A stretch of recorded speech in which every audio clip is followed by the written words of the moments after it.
Hey, welcome to episode 119. We made a podcast. Caesar just looked up the Portuguese. Go ahead and tell him. Ceez de novo. Oh, yeah. Caesar's in the building today after Caesar just experienced. You want to tell him real quick? I auditioned for a play.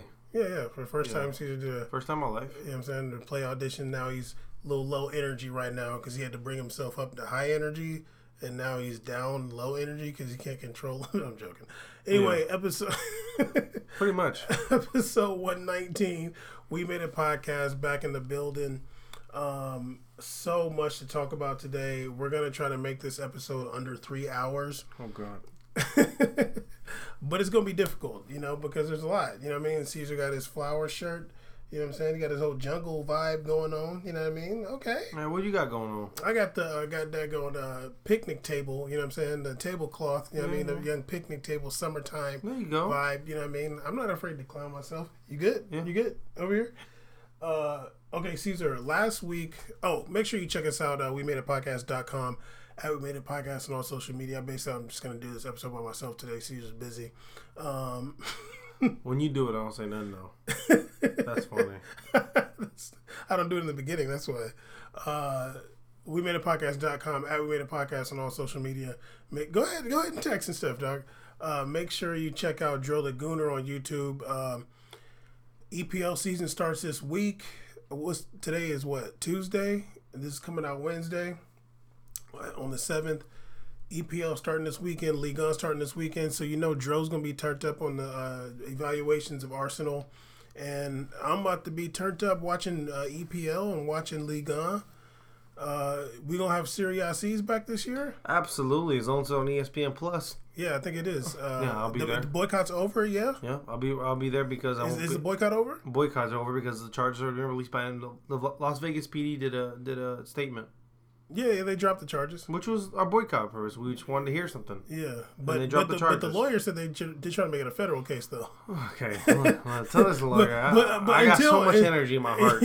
Until it becomes a federal case, the boycott's dropped? Because you initiated the boycott. I did. Okay. All right. So the boycott's over? We're taking a lot of public funds. I don't know. Okay. Okay, so yeah, Serie A season will be back. I'm going to be watching EPL, Ligue 1, La Liga. I'm going to be watching. You know what my commitment is this year? I'm going to watch more EPL this year. Okay, yeah. I mean, can you watch it? Is it easy for you to watch? It's easier than watching Ligue 1 for me. Yeah, because Ligue 1's on BN. You can't really watch. Awful. But so, how did you watch Real Madrid games? How do I watch Real Madrid games? You would catch them on BN whenever. No. But it wasn't easy. Okay. It was not easy at all. Okay, well, the league will be starting this weekend, starting the 9th, if I'm not mistaken. I'm so excited. I'm watching so many games. I got so many set to record. You had a good break. Yeah, but there's still some business to be had. And last week I was saying I want to do a thing where we can kind of say which players need to leave these teams. So I went and wrote down not all the teams, just the big teams. I put Real Madrid, Barcelona, PSG, Man U, and Juve. That's the teams I put. Some of the teams I left out, like Liverpool, Man City, there's not really a whole lot going on there where it's and they had successful seasons. All of these teams had they didn't have the worst season. Obviously, some of them won the league, Barcelona, PSG, Juve, but there were some things missing. Juve had Champions League aspirations final. At least getting past Ajax was, I think they lost in the round of 16 last season. Man U had a really bad season. They finished 6th. Barcelona, who did they go out to? Oh, Liverpool in that, that Champions League knockout stage. I guess that was the semifinal. Real Madrid had a bad season last year too. These are the big teams, but they had some issues last year. I wrote down the whole daggone roster of these teams on this one page of paper. Caesar hates me using paper, but I give it up. Why are you messing trees up? Oh, my bad. Yeah, I cut down that tree. So Caesar, let's start. So we can get you some energy. You know what I'm saying? Let's start with Real Madrid, so you can start caring. Should I just say the Real Madrid roster and say who I think needs to leave? But should I say their whole roster first? It's not like it's 50 players. Just say the start lineup. Relax. No, I'm gonna say the roster. So we got. That's why it's a 3-hour show. Anybody want to join a really good soccer podcast, or you want to join some Smite team? Look at me getting dropped. Okay, 2 goalkeepers right now. They got Keylor Navas and Thibaut Courtois. Defenders, they have Carvajal, Ramos, Varane, Nacho, Marcelo, Odriozola. I feel like I can name the whole team. You probably can name most of them. You'll forget a couple just because like that's how it goes. I'll start over since you interrupted me. Carvajal, Ramos, Varane, Nacho, Marcelo, Odriozola, Mendy, and Militao. Their midfield consists... You gotta say it like the way you're supposed to. Militao. Their midfield consists of Toni Kroos, Modric, Casemiro, Valverde, and Isco. Some of these players, obviously, like they can play kind of a hybrid midfield role, but I'll just put them how they listed them on their website. And then the forwards, it's a lot. Mariano, Benzema, Bale, Vasquez, Asensio, who is hurt. He's going to be out for the season. Brahim Diaz, Vinicius Jr., Hazard. You okay? We're missing players, but go ahead. No, we're not. I'm not done yet. I'll start over. Mariano, Benzema, Bale, Vasquez, Asensio, who's on injury reserve. Do they still have that in soccer? Brahim Diaz, Vinicius Jr., Hazard, Jovic, Rodrigo, and Kubo. Who are we missing? We're missing Kubo. I just said Kubo. When? And he's also right there. You didn't say that, but go I ahead. did just say him last. Cap. Stupid. So yeah, obviously Real Madrid is midfield light and forward heavy, but who I said should leave this season, loan or transfer, I don't know. Bale, Brahim Diaz, Mariano, and I think Rodrigo should go out on loan or stay on Castilla. Who do you think? Brahim Diaz is like super injured. I don't think he's gonna be back for a while. He's injured too? Yeah, I think he's injured. Before I remember, I don't think Rodrigo should go. Not even on loan or be on Castilla? No, because Real Madrid didn't really address a right wing position. And from what I'm noticing in the preseason, it's kind of a weird adjustment for Vinicius right now on the right side. I think Vinicius... Vasquez can play on the right wing. I know, but you can't just rely on Vasquez. I think that, like, when I was watching the last ICC game, it was... Or the RM Copa match. I think that with Real Madrid, it looks like Vinicius, they put him in the right, and he's, like, kind of funky. But then when you put him on left, he's super comfortable again. Yeah. And it's just like, I get it. Like, I know it's an adjustment, but I almost feel bad for him. It sucks he has to do that. But, you know, you're young and you got to pay your dues, I guess. Mm-hmm. But they didn't get a true right winger. You know, I don't think they got a true right winger. I think that... Rodrigo's left-footed too, yeah? No, Rodrigo's right-footed. Okay. Rodrigo's a right winger and he's right-footed. I mean, he says he likes to play on the left, but he looks really comfortable. He looks more comfortable than Vinicius does on the left. I mean, he looks more comfortable than Vinicius does on the right side. Okay. But Rodrigo says, he even stated himself, I like to play on the left side, but I'll do what I got to do to be on his team. I think he should stay unless they get somebody before the transfer window closes. Which closes September 2nd. Yeah, if they get somebody that's somewhat like decent, like on the right wing, I think that having that person alternate with Vasquez, then I think that he should be loaned out. He should go somewhere else, like, I don't know, Ibar or whatever. Just like, you know, just get burned, just get playing time out there, honestly. So what about Mariano? Celta Vigo, whatever, you know. What about Mariano? I think Mariano absolutely needs to go. I think Mariano got to go. Mariano, I think, is a good idea. Bale should be transferred beyond. I don't even know why he's still there. Because no one wants to buy him. Yeah, that's true. So. And Brahim Diaz. What about Brahim Diaz? Yeah, I think he should be loaned out too. He never really impressed me. I think they should keep James. Oh yeah, I forgot about James. I think they should put James on the right side, and if they keep James and put James kind of on that right. That's who I forgot. Yeah. Well, actually, I think when I wrote this, like, yeah, he was back with the team, but it's still kind of. He's been with the team training, so yeah. Yeah, I think James should stay, and then I think that and I don't know. I really don't know how that new guy's gonna fit. Who's that? Jovic or whatever. Yeah, that was weird. That's a weird move. I don't know. Bale looks good. I don't know what you're going to sub Bale out for. Who, Bale or Benz? Benzema looks good right now, so I don't really know like what you're doing with him. Yeah. Why do you have so many strikers?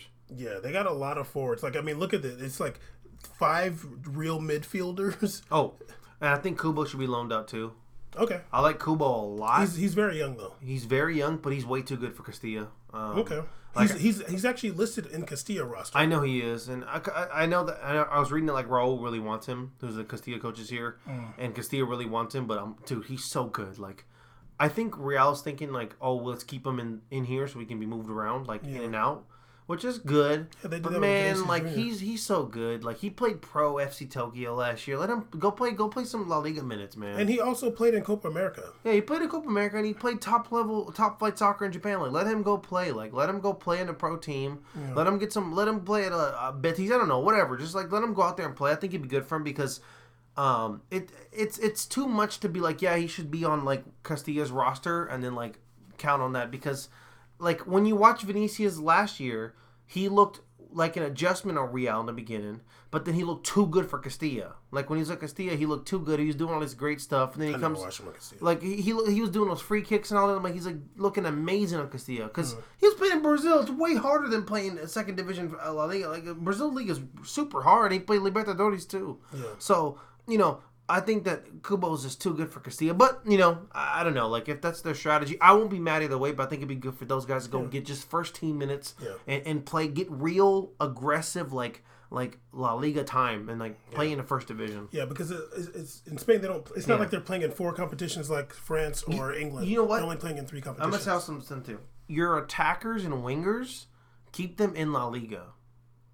But someone like Kubo, who's, like, kind of midfield-ish, he's like, to me, he's such a dynamic player that he can play in kind of whatever league. Like if you send him to the Netherlands, send him to Monaco. If you were to send him to Monaco or Ajax, whatever, he could be fine there because his style is very him, and he can play anywhere with that style. So I think he'd be fine. But a winger depends a lot on everything going on, and it can frustrate them. Like they're so like. He's like a winger be so dependent on what's going on with his results. Yeah. I don't think Kubo necessarily feels like he needs to be a 40-goal guy or a 10-goal guy. So he's a midfielder, so I think he's kind of chilling. So that's what I think. Okay. Let's do Barcelona then. Barcelona goalkeepers, they got Ter Stegen. Yeah, this is kind of fun. They got Ter Stegen and my boy Neto. Oh, I'm so mad he went there. He's going to win the position. I hope so. Yeah, what if he... I'm down. He's good, but Ter Stegen's pretty good. I know, but Neto's a baller. Yeah. And he's like bigger than him, too. Bigger than who? Ter Stegen? Yeah. No, they're about the same size. I thought Neto was like 6'4". They're about Ter Stegen's a big guy, too. Defenders, they got Semedo, Piqué, Todibo, the guy from Toulouse, Longley, Jordi Alba, Sergio Roberto, Umtiti, and they just signed Junior Firpo. What? Yeah, I think he's a left back from Betis. Midfield, they got Rakitic, Busquets, Coutinho, Artur without the H, Rafinha, Alenya, Freddie De Jong, and Arturo Vidal. Ooh. Forwards, this is what they have listed, by the way, on their website. Sure. They got 4 forwards: Suarez, Messi, Dembele, and Griezmann. Who I put that needs to leave.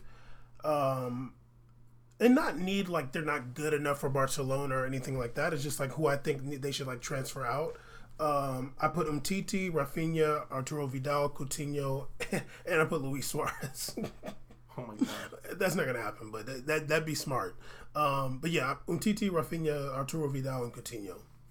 Mine, I think that Suarez got to go. I mean, it's not going to happen, though. No. I think Suarez has to go. I think that Rakitic has to go. Yeah. I think that Todibo, whatever, he needs to go. Well, he just got there. He hasn't even play for them yet. No, go play alone. Okay. Go give minutes, dude. Whoever the hell you named, I don't know either. Some rando they got to. Sol Paritin Kinko, whoever you said earlier. Who sold Bazito? Who was that guy you mentioned? Longley? Alenya? Oh, yeah, Carlos Alenya is decent. He's decent, yeah. He's so slow, though. You name some wild name. Longley? Nah, man. Junior Firpo. They just signed him, dog. Firpo gotta go. No, he's a left back. That's a dope name, though. Firpo. I like it. They just signed him. Yeah, you signed him and go play Barcelona B. Well, they wanted a backup left back, so they got somebody for Jordi Alba. He'd be really nice, but you gotta go. I kind of think Longley might leave, too, but maybe not. Who? Longley, the French guy. Gotta go. But then they would only have... Okay, Todibo's a center back. They got Piqué. So they got 4 center backs. They got too many midfielders. That's the issue right now. They got way too many people in the midfield. And then Messi's a midfielder too. So basically, yeah. People aren't really going to be playing. Yeah, honestly. Like, Rafinha's going to leave for sure. I think they got to get rid of one of their lefties. They got too many left footers. You got Dembele, you got Griezmann, you got Messi. Those are forwards, but... Yeah, but he got a lot of lefties, so... Well, they're going to That's why you got to keep Coutinho. in my opinion, because you just got too many lefties. Well, it's Coutinho. They're looking like he's going to go to Tottenham. That's not what I saw, actually. I saw Arsenal, I but saw, then... I saw Arsenal, and I saw 19 minutes ago, it's still Dybala to Tottenham. Oh, wait. Maybe that's what I meant. Yeah, you meant Dybala to Tottenham. Yeah, I meant Dybala. But then I saw PSG, so I don't know what's going on. Yeah, I don't know. It's getting silly. But I did see Coutinho to Arsenal. I think he might leave, though. I think Coutinho might be out of there. And it seems like he wants to leave. If Coutinho goes to Arsenal, I'm going to watch Arsenal because I want to see them win games 5-9. Silly. They're going to be playing games and giving up like 8 goals. I'm so down. What's the name? Yeah, I think Coutinho needs to get out of there. He just hasn't really connected with Barcelona, honestly. Yeah. Rafinha's going to leave. He leaves every year. Vidal's probably like you. I think you got to, if you're going to have, I think you should get rid of Alenya if you're going to keep Rafinha. They're not going to keep Rafinha. They're going to keep. I think they're going to keep Alenya. They're definitely not going to keep Rafinha. I think Artur can kind of do the stuff that Vidal does. They got Busquets. I feel like Rakitic might stay. I feel like they haven't gotten enough, like a big enough offer for him or something like that. They got Freddie De Jong too. I think they're decent in the middle. Rakitic got to go because they got De Jong, dude. You got to go. De Jong got to play. No, I think De Jong's going to play. I think Rakitic is old enough that he can come off the bench more. Okay, well, he's got to play, so I don't know what you're doing with the 85 midfielders. You got Vidal, Rakitic, no, I think Vidal's going to leave. I think he had his one season. I think he's out of there. I think he's staying. No, I don't think so, dog. I think he's kind of cheap right now. Yeah, but it's the transfer window isn't over till the 2nd of September. He's gonna go. All right. I mean, I think so. Who knows though? You can't go to England though. No, because England's gonna close their window to bring players in. Yeah, England's closing. Well, you can only leave though. Yeah, but I mean, all the other leagues, the big leagues, are still open until like Bundesliga and. Did you ever watch the last minutes of this? It's fun to watch. Oh yeah, they go crazy on NBC. It's kind of fun. Okay, it's like NFL stuff. Yeah, PSG. Their goalies, they have Areola. They still have Kevin Trapp, even though I feel like he might go. Last year, he went to Eintracht Frankfurt, I think. I don't think he's going back on loan because they got rid of Buffon. Yeah, maybe. We'll see. And they got some dude, Descamps, some like young dude. In the defense, they got Thiago Silva, Kimpembe, Tilo Kehrer, Marquinhos, Thomas Meunier, Bernat, Kurzawa, Diallo, some dude named Mitchell Becker they got from Ajax reserve team. Colin Dagba and Stanley Nsoki. Hella defenders. Their midfield, okay, so the way that they were listening on the website, I was like, this is kind of fugazi, but I kind of did it myself. Their true midfielder guys, Verratti, Paredes, Ander Herrera, and that dude Idrissa Gueye or whatever, who came from Everton. Oh yeah, Idrissa Gueye, yeah. Yeah, and then they're kind of like... He's Senegalese. Is he? Okay. Yeah, yeah, that's right. They're kind of like midfielder / forward kind of guys. Because they put like Di Maria as a midfielder. I'm like, he was though, but not all the time though. You know what I mean? Di Maria, Sarabia, and Julian Draxler. And then their forwards are Mbappe, Cavani, Neymar, Choupo-Moting, and Hesse. That's who's there right now. It's a weird team. Yeah. I said who's got to go. That dude, Descamps, got to go. I think Kurzawa. You got to lead Descamps. You can't only run with 2 goalies. You got to have a third one in case someone gets hurt. Just bring up the reserve team. No, man, a third goalie don't do nothing. He could be hanging clean checks like a third-string quarterback. I mean, all these other teams only have 2 goalies, except for Man U. But that's what we know. They be having some practice dude out there. Yeah. I put Descamps, Kurzawa, Di Maria, and Neymar. That's what I think need to go. Yeah, I mean, I think the Dagba guy gotta go. Yeah. They don't have a reserve team actually, so yeah, this guy might get out of here. Yeah, I think definitely Neymar has to go. Yeah, I mean, I don't know what's gonna happen. I think Cavani should go. I think that. Well, you know what Mbappe was saying the other day. He was saying that they were like, oh, you know, you were saying you want more responsibility. He's like, he apologized for all that, and they were like, oh, like you want to play like as a center forward. He was like, no, he was like, no, we have Cavani. He's a great player. I don't want to take his position. That's what I thought. So he's so like. By the way, I watched that video. What video? The farm. With the Brazilian TV joint? It was really cool. I'm mad that you didn't talk to me about it. This dude don't love me. I want to save it for the show. I thought it'd be pretty cool to react on the show. Y'all just seen the cutest thing ever was like him wearing the Bill Cosby hat. No. He's wearing that damn with that his ear sticking out. That daggone Basque hat. Yeah, yeah, he's really cool, man. He's a good guy. And then I like that he's like, it just reminded me of when I was in Brazil on the farm. It was really cool. Like him taking a truck and riding around and stuff like that. I'm like, damn, it's really cool that this guy's an elite world-class striker. And is like so like methodical and like technically sound and aggressive and strong, you know? But like at the same time, he's like a nice guy in his farm, like joking and hanging around. Well, they were showing him. They were like showing the pictures of him when he takes the bus from Montevideo to out there to Salto. That's crazy how many people love him over there. It's insane. Like the art, like the city, like how much they love him in Salto. Yeah, I mean it's a small country. He's a big player, so yeah. Random note: UFC's gonna have their first fight ever in Uruguay. Oh, that's gross. Coming up. Yeah. Hope Cavani's there. I think there's a Trump Tower in Uruguay. There might be. I can't remember. Or they're trying to build one. At least it's the club, man. It's close enough. Yeah. Okay. So anyway, back to what we're actually doing. Okay. Because you didn't watch it for real. Because there's other stuff you would bring up. I did, but you just literally were shutting me down this whole episode. Y'all are seeing the lies, like y'all people there in the land. This video will be on YouTube, by the way, too. So yeah, I put Descamps, Kurzawa, Di Maria, and Neymar. I don't know what you think about Di Maria, but I feel like they got Sarabia. Like you kind of don't need Di Maria. You already said who you want to be there anymore. Who? You already mentioned all the players you don't want to be there. Yeah, who are you? I'm waiting for you. Yeah, but you said something about Sarabia. You cut me off. It's my turn. So I think that also I think that honestly, like let's keep it real. I think Kimpembe got to go too. Because you just been spending too much of your life swapping out position with Marquinhos. Just let it be Thiago Marquinhos. Let that Carrera guy better than Carrera play, and then Carrera's garbage. Yeah, he is, but he just has to play if he's gonna be there. And I think that Kimpembe should go. Maybe he should go like I don't know some like EPL team. I think Kimpembe should go to Arsenal. Go. Yeah, I think he might end up going there. He should. They need him. Yeah, honestly, I feel like I meant to put Kimpembe and I didn't. Honestly, I feel like I actually meant to put him. Who's that? McSquirrely? Who's that? What are you talking about? Who's this guy? McFarland? Oh, Marquinhos. McFarland. But yeah, I think I meant to put Kimpembe also. But they were saying Meunier might go. He should. But let's say like okay. Meunier looks like them guys that like after 1 year he just gets crazy slow because he's so big. The center backs they have right now is Thiago Silva, Kimpembe, Kehrer, Marquinhos, and Diallo.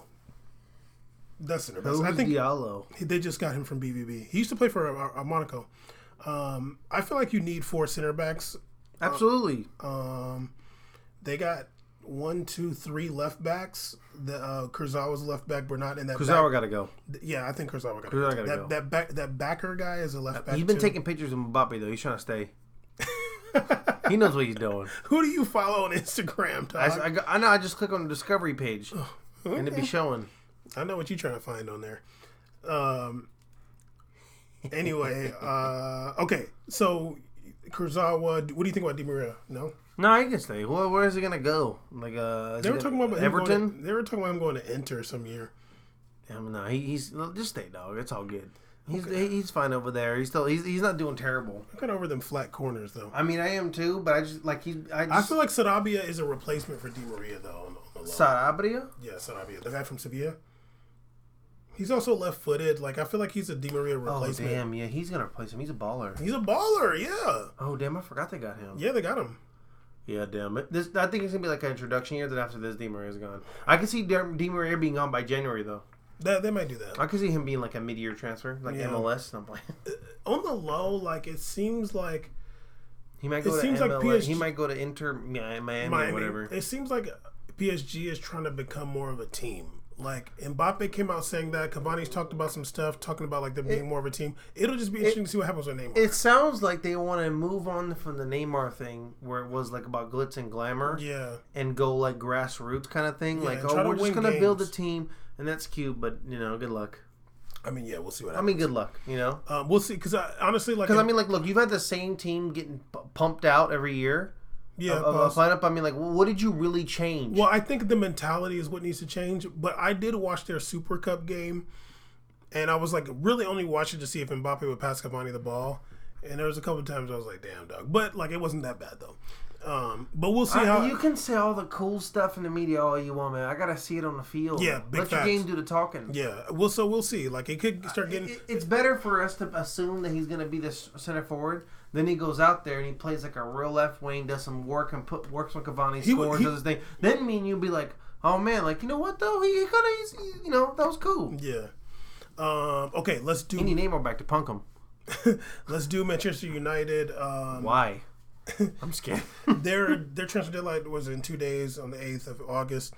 Okay. They have 3,000 players, though. It is a lot. Goalies, they have De Gea and Romero and some other guy, Lee Grant, and some other new Pereira. I don't know who those guys are. I think they just put them on their website. Defenders. Oh, Pereira. Okay, I never heard of him. He's on FIFA. Defenders: Lindelof, Bailly, Phil Jones, Chris Smalling. Phil Jones? He's still on the roster. Rojo, Ashley Young, who will be the captain. Dalot, Luke Shaw, Mensah, Juan Bissaka, Darmian, and they just got Harry Maguire. How many? You have 6 center backs? Center backs they have, I think Lindelof's center back. Yeah, he is. Bailly, who just Rojo's got hurt, a center back. Rojo, Smalling, Maguire. I don't know about Mensah. Wasaka. He's a right back. Okay.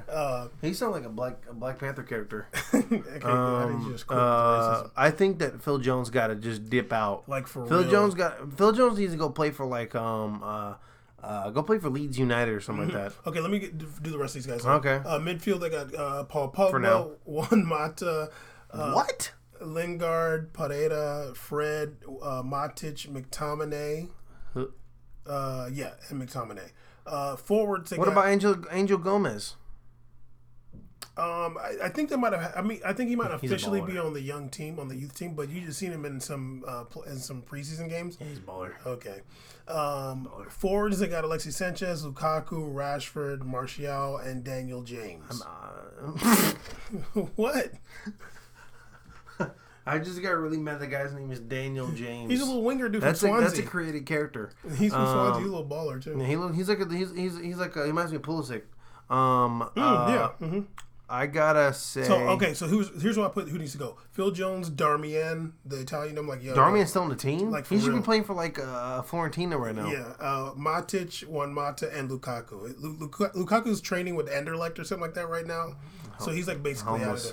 After he like snitched on the running thing, which was so stupid. Caesar, when I saw, I was like, "What?" I'm like, first of all, I've seen Dalot play. Like, he's not fast. No. Luke Shaw's actually fast. Yeah. I'm like, Luke Shaw's fat and fast. Yeah, I'm like, Dalot is not fast. He's a good player, but he's not fast by any means. Mm-hmm. I'm like, I don't know what the hell Lukaku's doing. And then Luke Shaw was like, yo, they told me to run 75%. Like, what the hell are you doing? And I'm like, yo, dog, like, you're putting out Fugazi number. Everybody knows that Luke Shaw's fast and Dalot isn't fast. Like, what are you trying to do right now? And just because you were second, I'm like, yeah, you probably saw Dalot got first. And you're like, oh, shoot, you're not faster than Dalot. That's the thing, actually. So whack. What's up with this guy? That was a really weird moment. I was like, what are you doing? I'm like, when did you become this guy? You know, I got caught up. Yeah, I'm just like, somebody dared him. Some chick probably was like, you won't release it. He's like, yeah, I will. Some loser. But yeah, I put Phil Jones, Darmian, Matic, Mata, and Lukaku. Who do you got? They got to release a lot of them dudes because they haven't got anything done with the guys they have. Facts. I'm sorry. Like, you got to switch it up. I always feel like whenever your team has been underwhelming, you've had the biggest budget in soccer for a while, you got to turn this whole team upside down. Because if all these people get complacent and comfortable, how are they going to perform? Facts. You got to make them know that everybody's on the chopping block. I would have been first day. See, that new coach, right? I can't pronounce his name. Soshar or something? Yeah. If he's got to be like, I signed a contract, so I got this job now. Everybody's on the trade block. Yeah, but everybody can get it. Everybody can get cut right now, but no one does that. So, and it's probably like whatever. I'd probably get rid of. I'd definitely get rid of Phil Jones. I'd get rid of Ashley Young because he's 450. I was gonna say Ashley Young, but they said he's gonna be the captain. I can't believe he's a captain. He was getting destroyed last year. Facts. Like, come on, dog. Like, literally, Yedlin will be better for you than Ashley Young. And I mean that. Who's this? McNabb? Donovan McNabb? What is this? Chill. Van Burek? Gotta go. Who's McTominay. Oh, we sing Bissaka. Why does everybody act like they know how he plays? I never seen this guy in my life. All these comments saying they got a great player. I'm like, yo, you never watched We've never watched Crystal Palace right back play. Come on now. The only person you watch at Crystal Palace is the guy from Andre the Jordan or whatever. Or, I can't pronounce him. The right wing they have, the lefty, he was a baller. Wilfred with Zaha? the beard. And then Wilfred Zaha too. I'm like, come on now. And that was your boy used to play there. Johan Cabaye, the legend. The legend. Yeah, he tried to fight Diego Costa one time. Yeah, that was a mistake. And then another Pereira. They got to get rid of him. He's whatever. Leave Fred. I like Fred. I don't know who McTomlin is, but I guess he has to stay just for British player numbers. Okay. Sanchez, what in the hell? No one's gonna pay for that, but Sanchez, I feel like Sanchez and Bale got to go play against each other in China. Lukaku is already practicing with Vissel Kobe or something like that. Daniel James is a dope name, so he could stay. All right, I'm down. Marshall should have been did, but if he's staying, cool. But yeah. This dude went from Vitesse to Vissel Kobe. Yeah, he went to Vissel Kobe. Okay, let's do Juve. Last one. Oh man. Goalies, they got Szczesny and Buffon. What? Oh yeah, they got Buffon. He looks so crazy now. Defenders, they got Delict, Bonucci, Rugani, Chiellini, Sandro, Pellegrini, Cancelo, and Desciglio. Yeah, they don't have my boy. I thought they had Ponytail. Who? From Uruguayan. The Caceres. No, they don't have him. What? He was there last year. I think he's like a free agent or something. He's good. Midfielders, they have Pjanic, Emre Can, Aaron Ramsey, Rabiot, Betancourt, Matuidi, and Khedira. That's good midfield. Forwards, they have CR7, Bernardeschi, Diego Costa, Square, Dybala, Higuain, and Mandzukic. Who I put needs to leave is Khedira, Dybala, and Mandzukic. Who needs to leave for me? I think they should retire Buffon already. He looked crazy during the offseason. He looked insane. I honestly have a theory about Buffon. I can't really say it on the podcast though. Okay, we'll talk about it after. This is wild. I'm mad they got rid of my boy Spin Doctor. I won't forgive that. Spin Doctor's gone already. They acquired Danilo today. Oh, that was today? Yeah, so he had announced on the team website. So Danilo's official on Juve. So Cancelo's gone? I don't know if Cancelo's gone, but Danilo's on the team now. It was going to be a swap with Man City. That's the worst swap of all time. I know. Are you... Wait. They swapped for him? Well, I think they gave him some money, too. No. Yo, listen here, though. Let me tell you something right now. Cancelo was easily top 3 player of the year. He was insanely good. Okay, I'm not seeing anything that says... I saw a picture of him. Okay, they said... This is saying that he arrived for Juventus Medical, Danilo. Yeah, he looked all weird. I was like, whoa, is it Danilo? Yeah, okay, yeah. It seems like it's pretty much official then. So yeah. But I think they got to give some money, too. I don't know, though. There, he is. They did one of these, baby. He lent in Turin, okay. Yeah. I hope they didn't give Cancelo. Look, let me tell you something right now. Well, no, Cancelo's going. Oh, that's terrible because oh my God, Ronaldo's gonna be punching Danilo all year. He's gonna be so mad. Danilo's the worst on the team for crossing. They're gonna be so mad. Cancelo was the best crosser in FIFA last year. He was amazing in the whole organization. He was the best fullback crossing the ball. It was on point. Ronaldo, at least 6 of his headers were because of Cancelo. They were so good. Cancelo was so good. They're gonna regret that joint. that was so stupid. I'm mad at that. They should have got rid of the Desciglio and put Danilo as a backup. Desciglio was the slowest guy I ever seen in my life last year. They should have got rid of Desciglio and put Danilo in. Danilo ex machina. That's crazy. What the hell's wrong with you? That's crazy. I'm really mad about that. I didn't know that. That's crazy. This is a live reaction. I think that Juve's getting some money too. Oh my God! Well, you better have a ball of money. And why does Man City have 45 fullbacks? Who they got? Didn't they pick up Cancelo? You said? Yeah, they got Cancelo. They got Kyle Walker. Kyle Walker and Cancelo. That's cheating. Cancelo's so good. Who else they got? I'm really mad about that. Cancelo's so good. What? Midfield. They definitely got to get rid of... I put Khedira. Oh, yeah, Khedira got to go. This is pretty solid. I mean, I'm over Pjanic, but people still like him, so I guess he can stay or whatever. Yeah. He's definitely like so whatever. I could find me a really good Colombian midfielder better than Pjanic, honestly. Strikers, Mandzukic, just go. Yeah, go. Yeah. I want them to keep Higuain. I think this last injury Mandzukic had, I think it's one of those injuries that just make you go like from like whatever level, you lose like 20% of what you were. Because he was out for a minute. Yeah, that's true. So I'm like, I don't think you can afford that at your age now.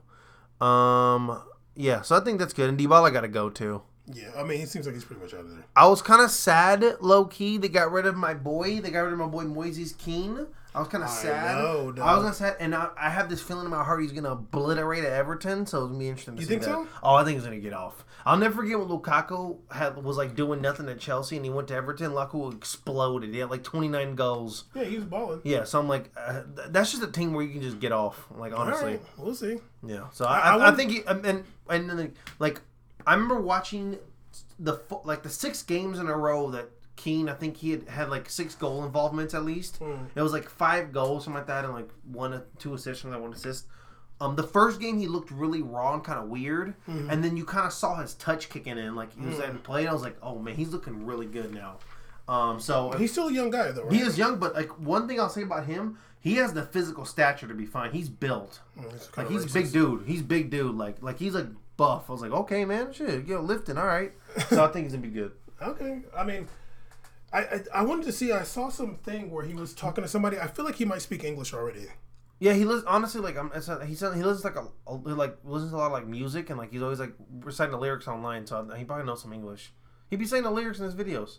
Caesar be plugged in, dog. How do you see all these? I follow him on what? On Instagram. That's what I gotta follow him. I need to see who you follow on Instagram, dog. You got a lot of people. Okay, snitch. Damn, dog. Who you following? Well, reveal some of your FDS DMs then. Talk about me right now.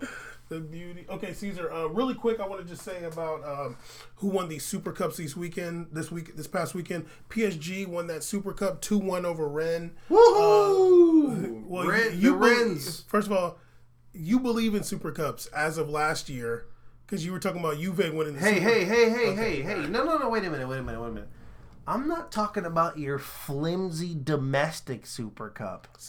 I'm not talking about your flimsy. Caesar. I'm okay, talking about come on. a UEFA Super Cup. Like when Atletico Madrid played Real Madrid. That's a UEFA one. A Champions League one. The Europa League winner versus the Champions League winner. That's what I'm talking about. I'm not talking about the down the street Super Cup. How's it a Super Cup when it's one team with a population of 45 versus Paris? Where's Rennes at? Who's Rennes? Who the hell's the Rennes? Are they like hens? Who are the Rennes? Anyway, they're called the Rennes, and they got 2 N's and an ES in it. Come on now, Caesar. Yo ass last year when I gave Ronaldo the worst transfer, and I said they did worse than the year before. You said they got 2 trophies. Did they get 2? They won that Super Cup. Okay. Sponsored by Boost Mobile. Okay, you're fired. But yeah, facts. PSG 2-1. I got a Broadway audition. I'm out. PSG got the Super Cup in China against Rennes. I thought it was really dope that Rennes is like out there training and playing in China. That's really cool. Like a small team. They're probably so broke from that. Maybe that probably cost them so much money. BVB beat Bayern in their Super Cup 2-0, and City beat Liverpool in the Community Shield on penalties. It was 1-1 and went to penalties. The UEFA Super Cup is actually on the 14th. It'll be Chelsea versus Liverpool. And La Liga's doing something weird with their Super Cup. I can't even say what the hell. I tried to read about it. It's like in January or April or something like that. I was like, what in the world's going on with these guys? But congratulations to those teams. Okay, Caesar, really quick. Let me just tell you guys, we're going to be doing our top 10 rappers before we get into the serious stuff on this episode. Better than rap. Because all this, like, what was it? Top 50 rappers things was trending. Was it? And they put Joe Budden as number 3. So I was like, whatever, it's trending. Let's just do our top 10 before we get into the serious stuff. Okay, Caesar, FIFA has released their best players list, the top 10 best players shortlist, and the winner. Can't breathe? Not that loud. And the winner will be announced. I think it's in. Dang, I wrote it down, but I might have forgotten. Oh, in September 23rd. Yo, you're tripping right now. The winner will be revealed September 23rd. But let's just go through the short list of men's players really quick. Virgil van Dijk, Sadio Mane, Mohamed Salah, Harry Kane, Ronaldo, Lionel Messi, De Ligt of Ajax, formerly of Ajax, of Juve now, Frankie de Jong, Kylian Mbappe, and Eden Hazard. I was like, dog, where's Raheem Sterling? I couldn't believe that. I couldn't believe that they put Raheem Sterling, but they put this baby ass De Ligt in there. Yeah. I'm like, yo, let's keep it real. I know he did it, but he was on a team that did well. I'm like, he's a baller. I was the first one. You said Frankie de Jong was whack. First of all, he's overrated. Look, listen to me. I was the first one out here going hard for him. Remember that? I was going hard about, I was like, yo, that center back they have, though, he's really good. I don't remember, but I believe you. Look, tune into those episodes where I was saying that the Lick is really good. I believe you. That was everybody was talking about, oh my God, Frankie de Jong. When I watched Ajax the first time, I was like, yo, who's this center back? I'm like, he's like 6'3", he's built, and he's like fast. He was like running down Real Madrid players the whole time. It was pissing me off. I was like, damn, he's so fast. No, he's good. But I'm like, damn, like, you're gonna give it just because you weren't a captain's band? I'm like, if anything, like, I'm like, yo, that's kind of offensive to people like Tadic and Hakeem who are doing super good on that team. And it's like they're no love and are still there. Mm-hmm. Those were the real ballers to me. They didn't get moved at all. Yeah. So whatever though, I don't know about that. So I think that for sure Raheem Sterling should have been over him out of everything. Not only has Raheem Sterling had a fantastic year with Man City, 25 and 18. 25 and 18. They won the treble. And was the in the face of a lot of racial tension going on. Was the face of standing up against it, called against and stood for certain boycotts that were going on in the league. That's big. I think they messed up on a moment there. I think it would have been something really cool. Yeah. The only criticism somebody could have of Raheem Sterling in the league is he didn't really score against the top teams. But all comps, they won the FA Cup, they won the Carabao Cup, and they won the league. He had 25 goals and 18 assists. But I mean, also with Champions League too. I'm like, dog, like somebody playing on the wing, like you. What else do you want? How do you not get a shout? Yeah, the same thing you can say. Messi didn't score one goal in Copa America. Harry Kane. Okay, the Pichichi in England was shared with 3 players: Sergio Aguero, Mohamed Salah, and Aubameyang. Yeah, it wasn't Harry Kane. How was Harry Kane even up there? Just that Tottenham went to the final, got their ass whooped. He wasn't even part of the final. Yeah, he was injured, right? Or did he come and play for a little bit? No, he played for the final, but he didn't come up. He wasn't part of those elimination games that got to the final. That's right. Come on, dog. Yeah. I don't know. They're being kind of ridiculous. They Song like you wouldn't be there if it wasn't for me. I feel like it's this with Raheem Sterling. Yeah. They looked at the top 3 and they're like, that's a lot. We gotta mix it up. They were like Van Dijk's. That's what they put. That's what they put that. They were like Ronaldo. They were like, oof, we got a lot of Africans. Yeah, they definitely said. Does Ronaldo get African status back? Absolutely, he's cleared. Damn. Change the attitude. I gotta look out for my continent. They also did the women's shortlist. I'll read these really quick. I don't think anybody's gonna doubt that it should be Megan Rapinoe, but I'll just read them anyway. Lucy Bronze, Julie Ertz, Carolyn Graham Hansen, Ada Hegerberg. I guess she's the other person that can say because she balled out in the league. But she protested. So I'm saying like she wasn't there to win the tournament. Yeah, the World Cup. You mean? Yeah, isn't that what like really matters to win the World Cup? That's what everybody looks at. How you know? Look, man, I'm not saying that protesting is not a problem, but I like people shouldn't win Player of the Year accolades if they're protesting a major tournament. Okay, it's all good. You're standing up for something. Why that's are you screaming at me? No, I'm not screaming. You're standing up for something that's bigger than some stupid fake heavy metal trophy. Like it's ridiculous. You're doing something bigger than that. So just who cares about the trophy? Amadine Henry, Sam Kerr, Rose Lavelle, Vivian Miedema, Alex Morgan, Megan Rapinoe, Wendy Renard, and Ellen White. I got Wendy Renard winning, but that's what's up. The whole Megan Rapinoe get that joint. Absolutely, girl. Go ahead. I'm not gonna go through the coaches because who really cares? But Chi-Chi did get nominated, so that's good for you people. What? Okay. Also, in other women's football news, Jill Ellis is stepping down from coach as the U.S. Women's National Team. Stepping up as the men's national team coach, correct? That'd be dope. Because she just won again. I mean, she increased the trophies in her trophy case since I've talked about her being the head coach of America's national team, men's national team. That is true. And Pochettino has not.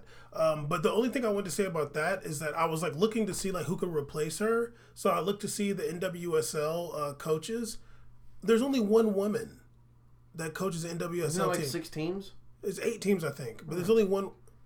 Okay, I'm just kidding. No, I feel like I thought when you posted that, I was like, that's pretty ridiculous, honestly. I was tripping. I was like, hey, like, what's going on here? Because it's been a while since the U.S. national team, when women's national teams had a male coach. I think it's been like 3 coaches now. Because I know they had that girl, Pia. I think it was Pia. She was the coach before, too. But, yeah, that's kind of whack. Yeah, I was tripping. But, I mean, you could say the same thing. You look at WNBA, too. Oh, I don't know. I've never looked. I mean, maybe it's not the same because they have, like, less teams, but it might be the same statistically because I've seen a lot of male coaches in WNBA. Yeah, honestly. Like Bill Lambier and stuff like that, so. Bill Lambier was coaching women's basketball? For a long time. He's a long-time coach. I think for like 15 years. In women's. Damn. 10 years. He coached a Detroit team. Bill Lambier was in the first NBA Jam. Bill Lambier, the king of the fouls in Detroit. Oh, absolutely. Yeah, he's a longtime women's NWNBA coach. But yeah, it was just one woman I was kind of tripping. I was like, damn, dog. Well, I guess she should get it. She actually coached Seattle Reign. She won some awards there. She played for, I think she played for or coached Arsenal women's team. The woman that coaches in NWSL, but I forgot her name already. I think I wrote it down, but then I used a different paper. Wow. They're probably going to hire a guy. Yeah, it seems like it, honestly. Okay, Caesar, let's get you back excited. Before we talk about the serious stuff going on in soccer, we're going to talk about Alejandro Bedoya, a little bit about Neymar and Malcolm getting sold up the river. But before we get into that, like I said, they had this whole top 50 rappers of all time list trending, and it had Joe Budden as number 3. So that's just insane. That's just a troll. Like, honestly, I was like, it's really sad that people are actually paying attention to this because it's a troll, but it's been trending. So I was like, you know what? We made a podcast that's done 2 music award shows. So why don't we do although the We Made It Music Awards is not like a hip hop awards, we do all kinds of different categories. And we also did the Bring Back a Dead Artist Award. Caesar's was Michael Jackson, right? Absolutely. And mine was Elliott Smith. Beautiful place to get lost. Shut up. Ooh, okay, damn. It turned up to me to shut up. So I was like, you know what? We should do We Made It Awards. Yeah, Prince and Willie Dog. You know, like Elliott Smith. Okay, she's with the jungle shirt. Jungle Love. Hey, remember the dude from Prince? The dude, what's his name? Anyway, we're going to do We Made It Awards top rappers. I did put on Twitter, anybody want to DM their top 10 rappers of all time should do it. Of course, our only listener, Dro, did it. He DM'd his top 10 rappers. Oh my God, our life sucks. Holy crap. And then I think the last episode, you said, hit us up if you're listening to this show. It was only Dro. Oh my God. Oh man. What is going on in my life, dog? 2 freaking years and 2 listeners. Hopefully by year 3 we get a 3rd. At this rate. What happened to them 6,000 downloads? 10,000 downloads. What happened to them people listening to us in Liberia? Damn. What in the hell? Who's them? Whatever. Chill out. I'm salty. Alright. Okay. You go on Twitter after someone DM top 10 rappers. All we get is the homie Dro. God damn. Not even Tarek. Tarek like, oh fuck that. Okay, Caesar. All right, dog. No. Okay, how you want to do this? Do you want to do everybody goes like their first and then second and third, or everybody do their whole top 10? Damn, we're probably gonna have some overlaps. I mean, it's okay. All right, so we'll just go one at a time each. Okay. Who's going first? I'm gonna go. Mine are not in order, but I'm just gonna go bottom up. Mine are in order. Okay, so I think mine are in order because I named the people who came to my mind first. So I'm just gonna count that as an order. All right. Number 10. Oh, we're gonna do it from bottom up. Yeah. Okay. Well, let me do Dro's first. Dro's number 10 is If it's hold on, dog. Hold on. Shaq West. Can you not do this? A millionaire. Can you not do this again? Please This is don't. Slim Caesar, please don't do. See, he's from Houston, and you might be. I know. That's why cool. Caesar, why are you trying to give him away, dog? Okay. If he's from Houston, he's from Houston. I better hear some names. I better hear some names. God. Anyway, his number 10 is. He said it's a local Houston rapper. Okay, I can respect that. His name is... You respect that. I can. Killer. Say the name, man. I don't know why. You're horrible. The only reason I'm laughing is because... Reminds me of Ronaldo's dad.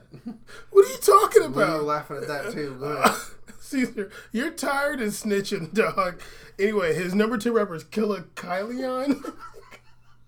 Or maybe it's Killian. No. Killa Kylian. Something like that. He said he's a local Houston rapper. That's what's up. That's dope. Honestly, I grew up in San Diego. There's like no local San Diego rappers. Yeah, it's Nick Cannon. Basically. Okay, my number 10 is Tupac. Now, somebody might say, oh, that's really low. But I was never a big Tupac fan. But the reason he's in my top 10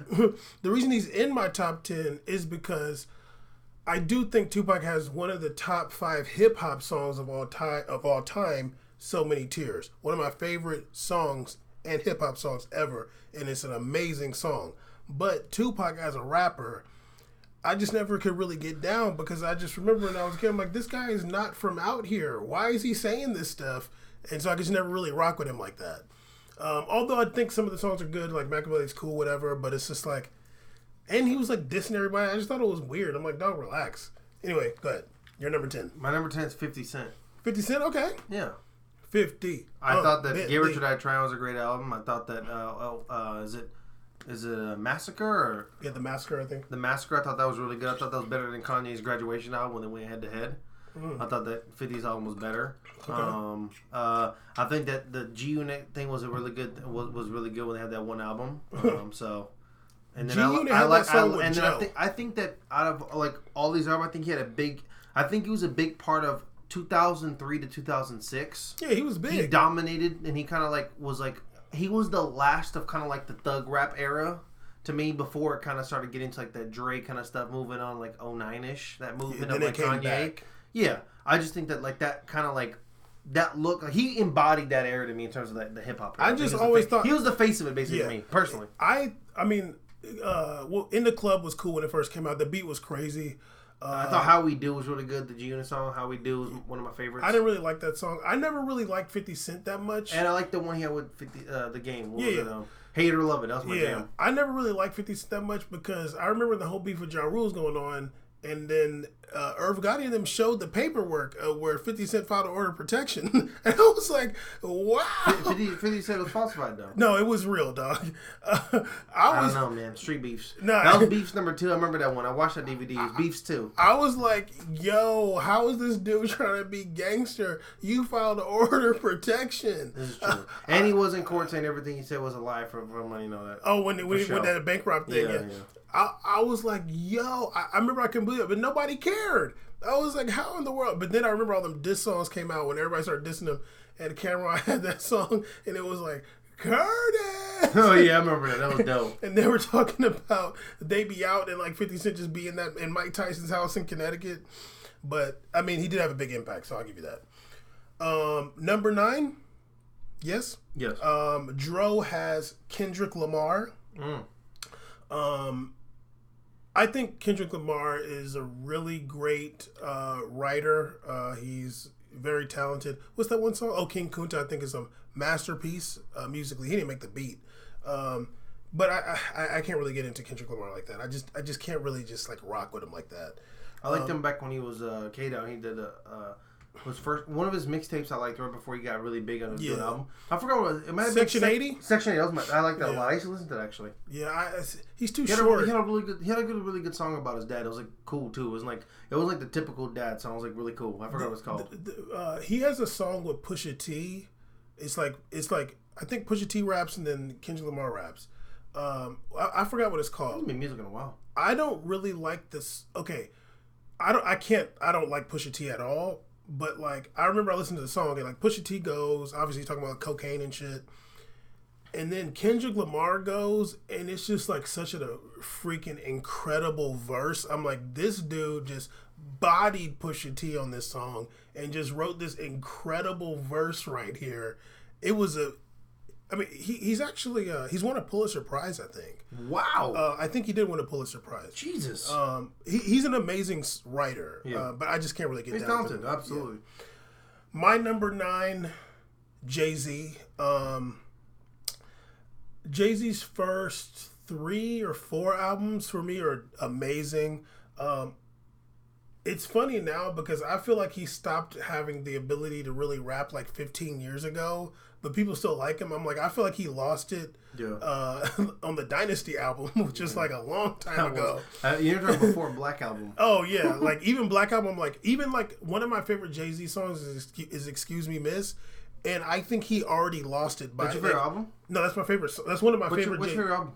Jay-Z album? Mine's Blueprint 2. Honestly, in Blueprint 2, I think he already lost it. Really? I think he can't rap no more. Wasn't Excuse Me Miss on Blueprint 2? I know, but even though Excuse Me Miss, which I love Excuse Me Miss, one of my jams, him rapping on there, I think is bad. I think his raps... Okay, if you listen to Excuse Me, just listen to like what he's saying. True.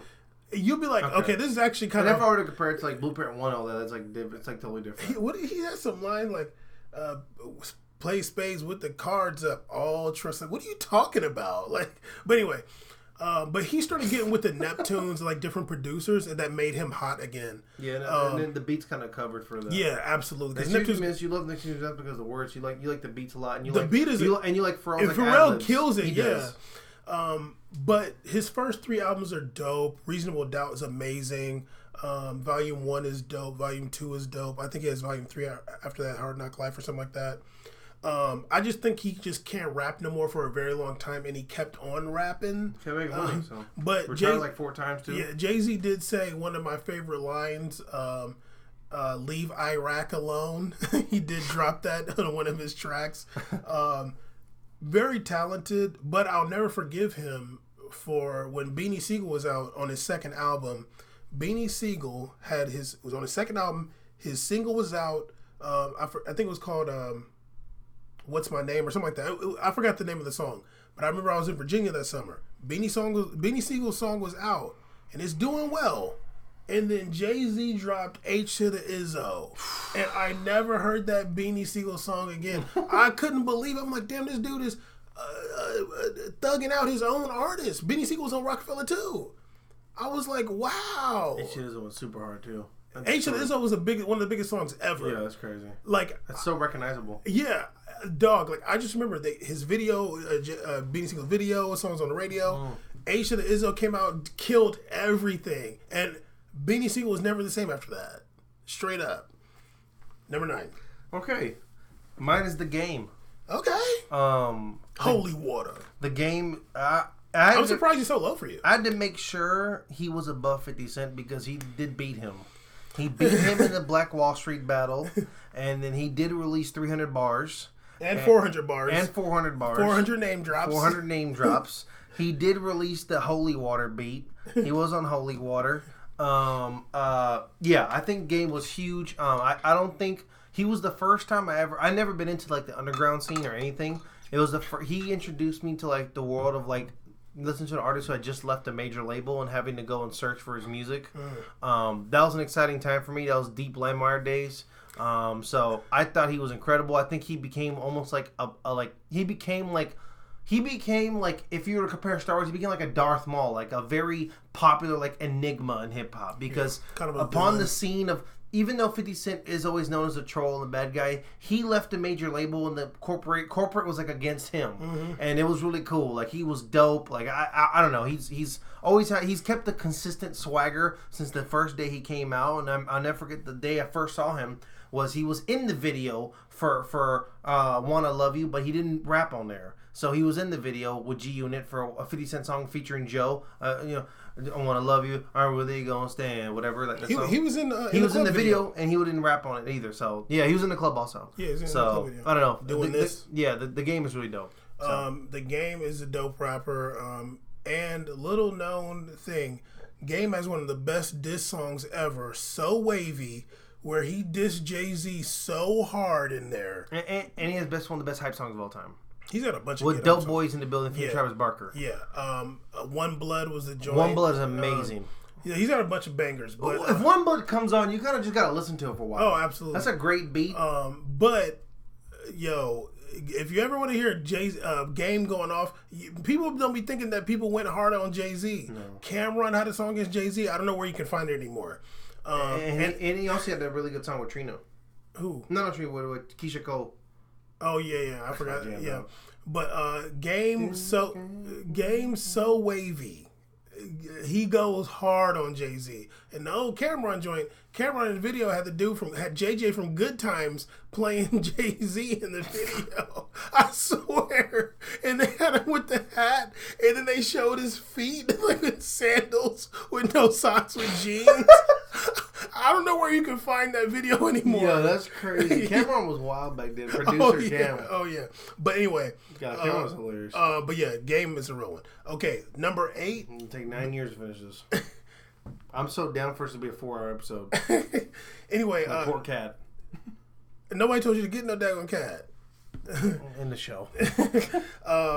Number 8, Dro has J. Cole. I don't have anything to say about J. Cole.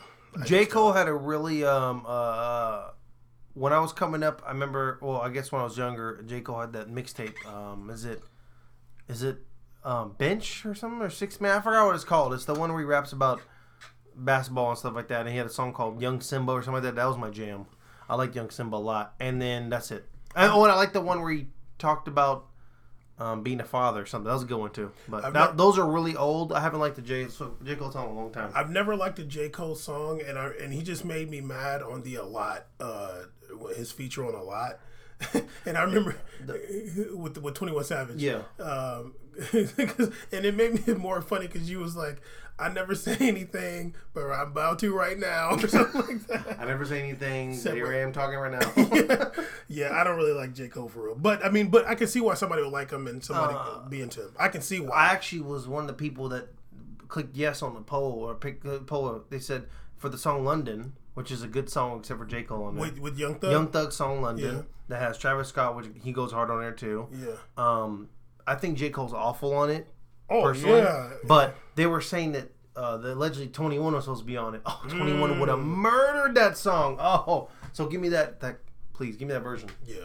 I'm not gonna. No, don't do it. I'm not gonna go. Don't do it. Don't do it. My number 8. But just know for the record, I have like 2 J. Cole songs. So I'm not hating all the way. Yeah, I'm not. I don't want to say I'm hating, but I just never have liked a song of his. That's fair. I don't think that last album was as good as everybody says it was.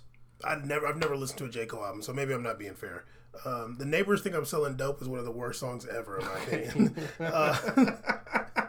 All right. Number 8. My number 8 is Biggie Smalls. I think Big is dope, like such a great songwriter, and just had the amazing flow. Was one of the people that can really ride a beat. He's super talented, but he just never really had. He died young, and he didn't really have that much of a body of work. But just if he had more of a body of work, it'd probably be like better for him. But like songs like One More Chance, and like that joint just so smooth. You know what I'm saying? Like one more chance. Like not everybody can ride. Yeah, he had the hits. Like, thanks P Diddy though. Yeah, but like him riding those beats, he like I'll say out of anybody, probably all of our lists, I think he truly had the most like real like talent, the best flow, and especially like we're talking about like if I consider flow, I guess your talent, like that's what I'm saying. Yeah, like he's like absolutely the best. Like he can match his voice and like the way he talks into any type of beat. Like he could fit on anything. There's nothing. Flow. He could have been dope on reggaeton songs nowadays. He can do anything. Yeah. That's a damn shame. R.I.P. Biggie and Pac. Okay, that's my number 8. Who's your number 8? My number 8 is Kanye West. Okay, Kanye. All right. Kanye, absolutely my number 8 rapper of all time. I think that he had one of the bigger influential albums of all time, 808s and Heartbreak. I thought that his come out debut album is one of the best debut albums you could do. I remember, I'll never forget where I was when I first listened to All Falls Down. And I was like, oh, who's that girl in the video? And then I found, isn't she like super Republican now or something like that, right? Who? Stacey Dash? Oh, Stacey Dash, yeah. She's like wild now. It's Dame Dash's sister. Oh, damn. Sorry. Or cousin, I can't remember. Sister or cousin? No, cousin, I want to say. Well, yeah, I was a big, I liked Jesus Walks. I liked a lot of his. I think he had really good songs back in the day. Mm-hmm. I think he still, even at the beginning of this really weird period, he would still come out with a song and be like, that was hard. Like, when we listen to Black Skinhead, there was certain songs I'm like, wow, like, you can tell, like, there's still that immense talent in him, and, like, he still got it, but so much other influence in his life has made him become who he is today, and all this whatever's going on, attention, and these terrible comments that made me beyond angry. He's fallen out of being my favorite rapper, but I always think he's a top 10 of all time. Yeah, no, Kanye's dope. Especially someone that wasn't supposed to be a rapper. Came in as a producer. I commend him for that. A great producer. I think Kanye... the only thing with Kanye is a rapper, like, I don't feel like I don't know how much of he, like, really write his own lyrics and shit like that, but, like, he has some dope songs. 808s and Heartbreaks is, like... for me, like, that's his best album. Mm-hmm. But you didn't like it that much. 808s? Yeah. No, I love 808s. I just don't like every song. You don't like the song with Jay-Z especially. Oh, there's no song with Jay-Z on 808s. I mean, with Young Jeezy. Oh, I'm amazed. No, I think that's a dope song, but like Jay-Z's. I mean, I'm sorry, Young Jeezy's horrible. My sodium. Yeah, we're trying to watch my sodium. Like, yo, dog, how did y'all let that That's pass? so bad. Standing at the podium trying to watch my sodium. Like, Soulja Boy's never had a line that bad. What did Soulja Boy say? Soulja Boy, no, I'm not gonna do that. Say the Renegade one. No, I'm not gonna do it. But pop on your list. Kanye, no, he's not. Kanye had some dope stuff. Kanye just kind of became a hype kind of dude at some point. Yeah. I didn't like any of the songs on Twisted Dark Fantasy. I like three of them. And I didn't like any song for real after that, I don't think. Except for Black Skinhead. But it's not really much about like him, just like the beat kind of. But yeah. I think you went hard on that song because I don't think you could do anything else on that song. Yeah, I feel crazy. Streetlights still give me chills when I listen to it. That song is like That song is like, you know what?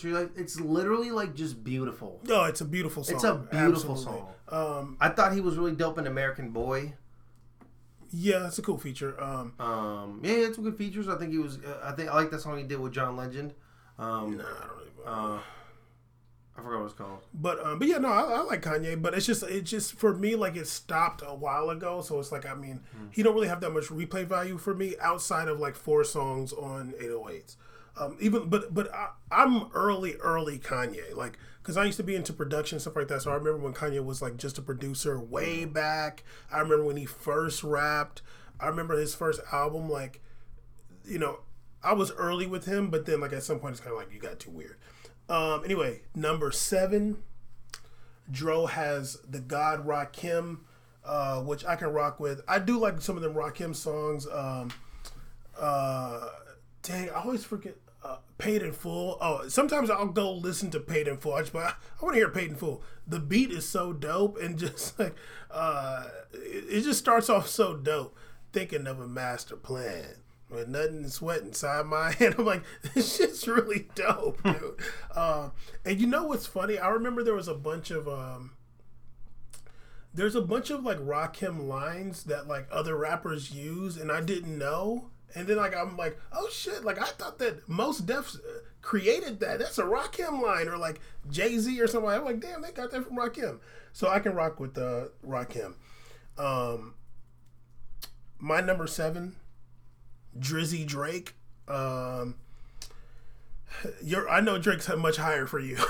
Hey man, but absolutely. Yeah, I mean Drake is just like, obviously this is my personal top 10. It's not like who I'm saying. Just ours is better because we don't have Joe Budden on here. Yeah, and it's just my personal one. It's not like who I'm saying is the best because I would never. Mine's very personal. Yeah, so for me, Drake is number 7. He's just got so many hits and so many dope songs. I won't go into everything, but I'll say my favorite Drake song ever, my top 2 Drake songs ever, easily. Days in the East, number 1. Number 2, Worst Behavior. Worst. My number 7 is the one and only Lord of the South, Gucci Man. Number 7. Okay, I think Guwap. Man. I think Guwap is number 7. I think Gucci also represents a big part of my life and like what I listened to. He was in my life for a while, and I stopped listening for a while, and then we started listening to them together like a couple years ago. And I'll never forget my favorite album of all time, favorite mixtape, I guess, is the Halloween one he did. I can't get over how good that mixtape was. Is it the one with Chief Keef or no? Yes. The Chief Keef mixtape he did is, to me, it's flawless. It had I love Halloween. I love horror. It kept the consistent sound through the album mixtape. It was so good, man. I can't get over it. I listened to that every day for like 3 months. And I'm mad that when Spotify did that thing and said, like, oh, send out awards to how people listen to him the most. I'm like, no one was listening to him more than me on Spotify when he was in jail, so get out of here. I was bumping him like crazy. I wasn't really listening to him on Spotify, but when he was locked up, I would get them joints like right when they come out. Yeah, me too. After a while. Yeah, they weren't on Spotify either. You're right. But like after a while, I'm gonna go listen to that on drive home. I missed that mixtape. But after a while, it was like too many. I was like, all right, dog. But you say he released once a month, right? You know which one I really liked was the Oddfather. Oddfather was great. Oddfather was so hard. Yeah, it was. I think it was Oddfather. He had like the intros, like one of them songs he was rapping from jail. Yeah, on the it was. phone. There was one of them songs where he was just like dropping like all the like executives. He was like, I can't remember it at all. It was so hard. That was like such an amazing song. Like, this is Goo Wop, who everybody thinks is stupid. On the phone. And he's like doing a rap with like naming all like the hip hop executives. Tell like he like wrote this and worked on it hard. He's like dropping like all these hip hop executives' names in there, like in this rap. I'm like, this is dope. I want to listen to it right now. Don't know it right now. No. Okay, that was number 7. Yeah. Number 6. Young Dro, actually I won't call him Young Dro, he's an actual rapper. Dro the Gooner has Outkast, which I can definitely rock with. Are we talking about the best rapper or best group? Well, I'm just asking. Whoa. I mean, does he like Andre more? Does he like, I mean, yeah. Big Boy. That's a fair question, though. Whenever you ask people about Outkast, you always wonder who they like more. Look, Caesar, I know you like to think your shit don't stink, but lean a little bit closer. I'm joking. Outkast is dope. Yeah, they are. One of my favorite Outkast songs from like way back. Oh, it's one of my joints. Go so hard. Wheels of Steel. Dro's gonna hear that. He'll be like, "Oh damn!" Wheels of Steel go hard, and it's like scratching at the end. It's like really dope. I like Bombs Are Baghdad. Bombs Are Baghdad go hard. I mean, it makes me sad because Bombs Are Baghdad. Oh, but I'll never forget when Dave Chappelle said "Stank on your drop." Bring Bombs Are Baghdad. I love Prototype. That Andre 3000. Too hard now.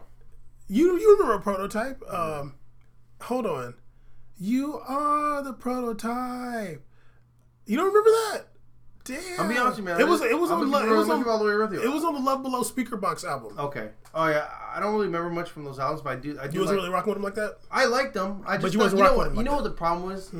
I'm not saying that Love Below and Speaker Box were bad. They were amazing albums. Obviously, they were big time, record breaking. But so many people liked Hey Ya. And then I Like the Way She Move, and then all those songs. Yeah, it's got 2 played out. I remember I was at Target that week, and I was like, "Yo, I might buy this album."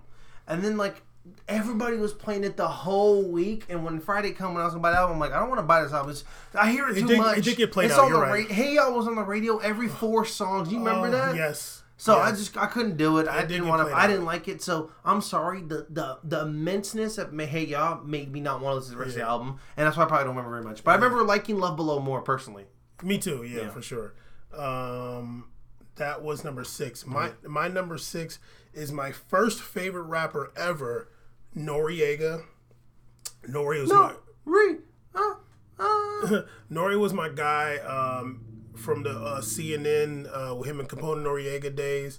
I remember my cousin in Virginia tried to fight me because he thought I lost his Capone Noriega War Report album tape. Then Capone went to jail, and then Nori had his solo albums. Yo, I was the biggest Noriega fan. I remember his second solo album came out. He had this really dope video for, I forgot the name of the song, but it went really hard. And he was Noriega's honestly. Neptunes and like Pharrell didn't do their first beat on a Noriega album, but like he's the one that really blew them up. And I don't know if people know that, but like Noriega is the one where it's like the Neptunes really like got their sound off initially.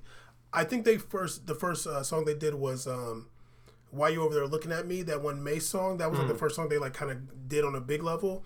But Noriega's first 2 albums is when the Neptunes really started to be a thing, and Noriega has said it before. Like Pharrell has told him that, like, yo, like you were the one that like really like gave us our shot, because Noriega talks about it like seeing some weird kid with like skater clothes on in the studio and being like okay, like show me what you got, and like kind of like trusting him, and it took Noriega to a bigger level. But really, like Pharrell's become like a household name, and he's on like network television and stuff like that, and Noriega is the one that definitely started that out for him. Right, number 6. I can respect how much you like Noriega. No one in my life has ever talked about Noriega. Nori's my guy back in the day. Don't ever let them old Noriega songs come on. I'm gonna know all the words. Once again, it's our own list. Number 6 to me is Kid Cudi. Wow. I think Kid Cudi's number 6. I'm mad at you. No, I don't think. I'm real with you. I think the rappers I have above Kid Cudi were bigger in terms of the rap scene for me, and they were bigger in terms of their careers.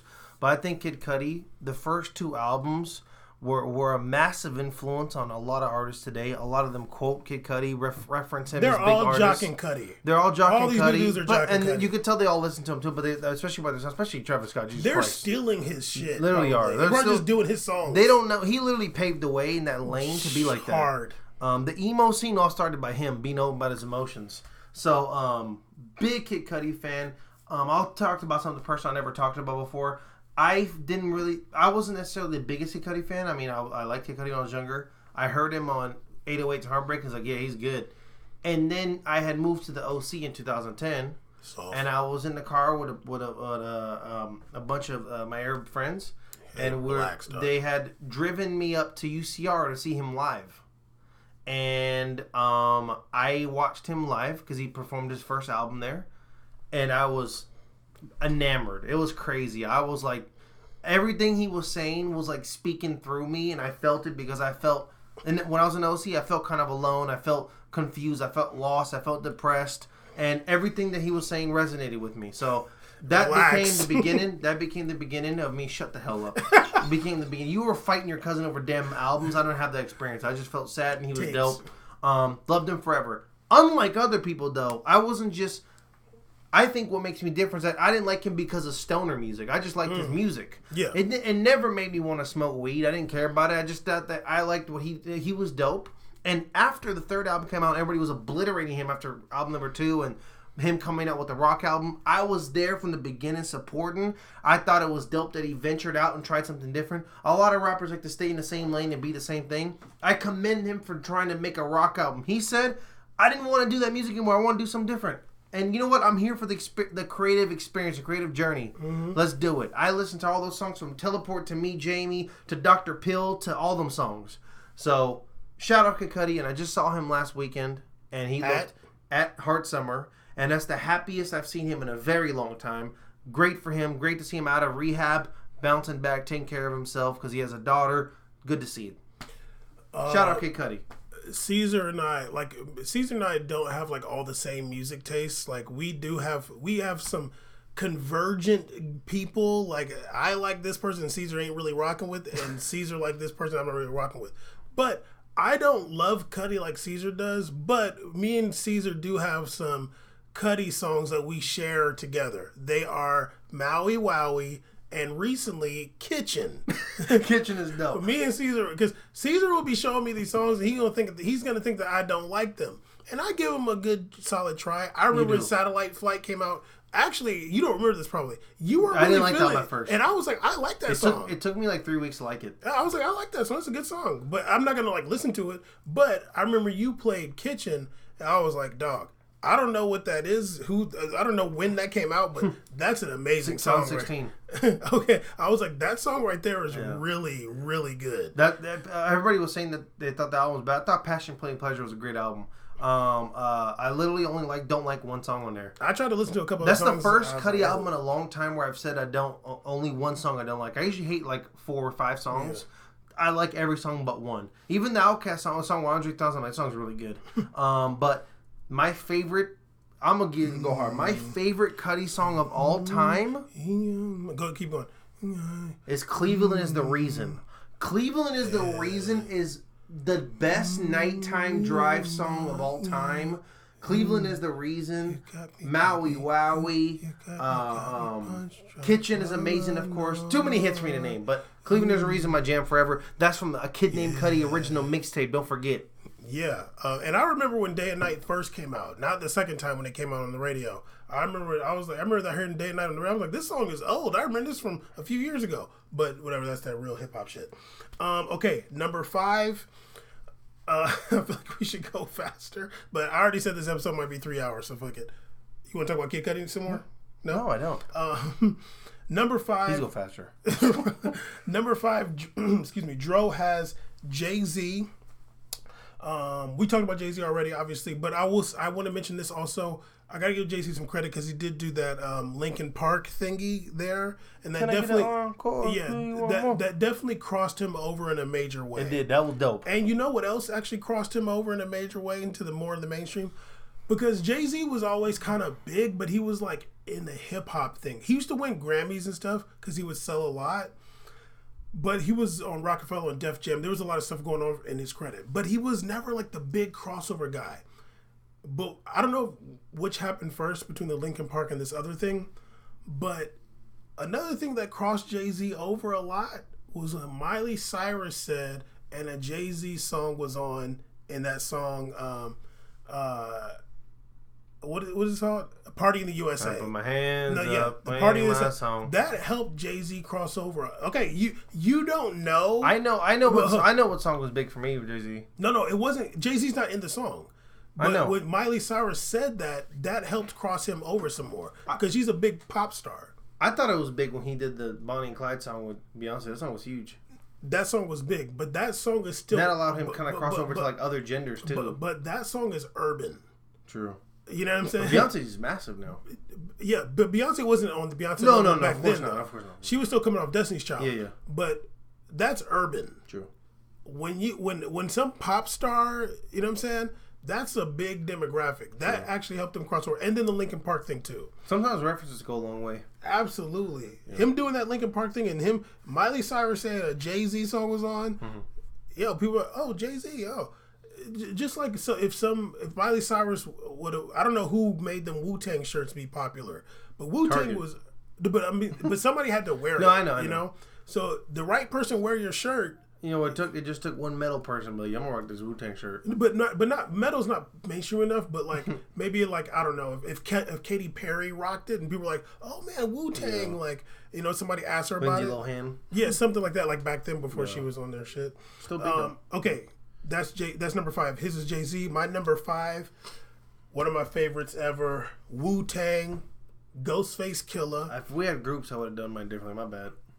I'm not saying Wu-Tang. I'm saying Ghostface. Oh, Ghostface. Yeah. Ghostface, oh my goodness. Ghostface first solo album, but one of my favorites of all time albums, Supreme Clientele. Yo, I can listen to Supreme Clientele right now. I remember somebody stole my CD, my one Mexican homeboy stole my CD. We were on a senior trip. I was like, damn dog, I have my Supreme Clientele CD. I had to go get another one. Mighty Healthy's one of my joints. Share Like Ghost, one of my joints. The great thing about Ghostface is that he be saying some shit, you don't know what the hell he's talking about, but it just sounds really cool. And I was the Wallaby Kingpin. I was the Wally Kingpin of San Diego. I used to have so many pairs of Wallabies back in the day when I was right. Actually, I still got some Wallies in here somewhere, actually. Unfortunately. Don't ever wear your Wallies in the rain. You're going to be slipping. Go ahead. Nobody wears Wallies. Nobody wears Wallies. Everybody's thinking you're talking about Disney, the Disney movie, Wall-E. That movie. I kind of want to go grab a pair of my Wallies. They're going to think you're going to grab the robot. No, you sit down. You're not grabbing the Wall-E. Can you grab my Wallies at the closet? By the way, if you YouTube the sound Wall-E, I killed the impression of that. Sit down. You're not doing the Wall-E. Can you go grab my Wallies? I'm not grabbing your Wallies, man. Wall-E. I'm doing that so good. I'm getting no love for it. Number 5 for me. Number 5. Don't sit down. Lil Wayne. Okay, Lil Weezy. Lil Wayne. You know, one of my favorite Wayne songs of all time is "I Feel Like Dying." That's my jam. I listened to that 45 times on the way to Upland High School to play my debut basketball game at varsity. To me, he's amazing. Man, did he fall off hard? Sit down. No one cares about Wallies. He fell off super hard, unfortunately. But that's the game. You go to jail, whatever. You step away from the game a little bit, and sometimes you lose it. And it's good, though. It's all good, though, because what he did in hip-hop in that span is some of the biggest things we ever seen. I mean, coming from songs... He brought hip-hop back. He brought hip-hop back. He brought life to it. He brought flair. I thought that he was... What was great about him? Revived the game. You know what was great about Lil Wayne? He never reminded me of anybody. No, he definitely. He was his own person. From the. I just like completely lost track of one of my favorite songs, but he was incredible. I mean, shout out Lollipop. Shout out that entire album. The Carter 3 was incredible album. Carter 2 was pretty good, but you know, from his features with Birdman with Neck of the Woods. I love Neck of the Woods. He was even good on that Beyonce song with Destiny's Child, Soldier. Absolutely. He was consistently on every album, and the cool thing about him is that he wasn't doing the same thing. Sometimes he would just be like weird and crazy and high, and he sounded incredible that way too. So he was on fire. He couldn't do wrong. Lil Wayne was killing Shout it. out Lil Wayne. And the Drought 3 is everybody knows. Oh, the Drought 3 is incredible. Yeah. Incredible mixtape. Okay, let's try to finish this at an hour 30, okay? Please. So we got 6 minutes. Relax. Not just this segment, I mean. I don't know. Okay, number 4, Dro has Bun B. He is a Houston native, so Bun B is makes sense. Bun B is like a teacher now. He's at like Rice University. He talks so different now. I'm like, damn, what happened to Bun? He's an educator now. He's trying to get government checks. Good for him. Yeah, no, I'm happy for him. Yeah, he's like I've never met someone become an educator. Yeah, no, he's at Rice University doing his thing. My number 4. What can I say about this guy? Like, honestly, like this is like my favorite, but like I don't think he's the best, but he's like, this is my guy, Young Scooter. My number 4 rapper, Scooter. I just can't even like something about. I just get it when he's rapping. I just get it. And he's got so many bangers, but I'm not gonna go into all of them. But we need that trap hero soon, Scooter. My number 4 of all time, it's got to be Future. I think Future is incredible. I think Future. When I watched the Future documentary before I dyed my hair blonde, I kept all I could say to myself was, I got that feeling I felt when I saw Lil Wayne, when I saw these 50 Cent or The Game, all these other guys on my list, when they're at their peak and they're at their prime. You know that feeling. You're like, wow, that's a superstar. And that's how, except for Kid Cudi, I don't think he ever became a superstar. But you know, or even Go Up, I guess too. But the Future is literally he is still doing his thing, still somehow able to say what he wants on songs, but he's literally a superstar. I mean, we're talking European tour, so all that stuff. He's doing it, and his sound is everybody's trying to copy him, like designer. He has a Gap commercial with Cher. Everybody's trying to copy. He had a Reebok deal. Look, shout out Future. He makes great music. And whenever he releases these albums, you don't know which side you're getting, but you know either side is going to sound good. Whether if it's a slow beat or it's going to be more aggressive, the dope beat, still good on both sides. I respect that. And I don't know how the hell they still had Bun B number 3 all time. I mean Joe Budden. Sorry. Oh, I don't even think they had Future on there. Yeah, that Joe Budden. Come on now. Everybody knows you listen to this podcast. I quote Future all the time. I don't just do it on this podcast. I do it in my real life. Everybody know. I'm going to be like, Future said, and it's going to be relevant. Okay, number 3 for Dro, he has Nas, and I also have Nas number 3. Oh, wow, really? Yes. Nas, to me, his first, I think his first 5 albums for me are incredible. Nas has a song, Rewind. He raps the whole story backwards. I saw Nas live. He killed it when he did that song. Really? Oh, yeah, he did it perfectly. And honestly, he was about to, like, when the beat came on, I was like, damn, I don't know if you're going to be able to do this, dog. That's going to be tough. He killed it. But then he messed up, I know I can be what I want to be. He messed that song That's hilarious. That's like easy. That's like a nursery rhyme. He, like, repeated a verse. He was like, oh, shit. And he just like, oh, fuck it, let's do the next song. But, yeah, Nas, one of the legends, changed the game. Well, another really dope, like, voice. Yeah. Sound. And Nas has one of the realest lines ever in Ether. He said... This is the line I was like, Jay-Z can't win after Nas said this. Nas said, I am the truest. Name a rapper that I ain't influence. I'm like, damn, dog, like, it's the truth. That's what Kid Cudi said, too. It's just funny. But yeah, Nas, amazing. I just got mad he signed Jay-Z's out label, though. You know what, whatever. I know, I'm just saying. But you know what, I've heard stories of Nas, like, back when he was, like, early doing his thing, and they were, like, saying... I was like, damn, like he was like on his shit early, and like as far as like a business man, like he's got some stuff going on. I was like, wow, like he really like came up, but his later stuff, like I couldn't really get into it anymore. Yeah. Sometimes a rapper just kind of, I don't want to say it like this. It's like you're kind of too old for new stuff now. Like, well, people, the sounds change. Let's keep it real. It's like I don't want to hear that anymore. The last album I liked of Nas was and the most recent one is that, I guess, like recent times before the first 4, after the first 4 was that one he did with Damien Jr. Gong Marley. Oh yeah, I thought that was pretty good. Yeah, I never really listened to that. I thought it was good.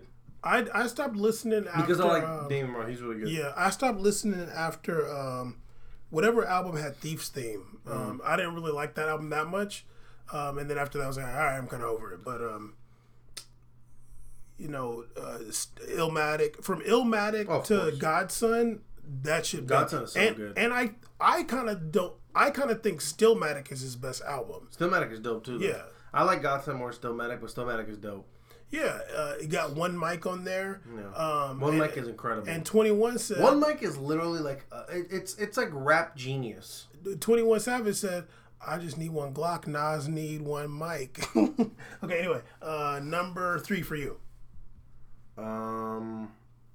Number 3 for me is Notorious. You already said it was... Big? Yeah, Biggie. Caesar, how you going to put Biggie over Cudi, dude? Look, I love Kid Cudi on my heart, but I think that Kid Cudi...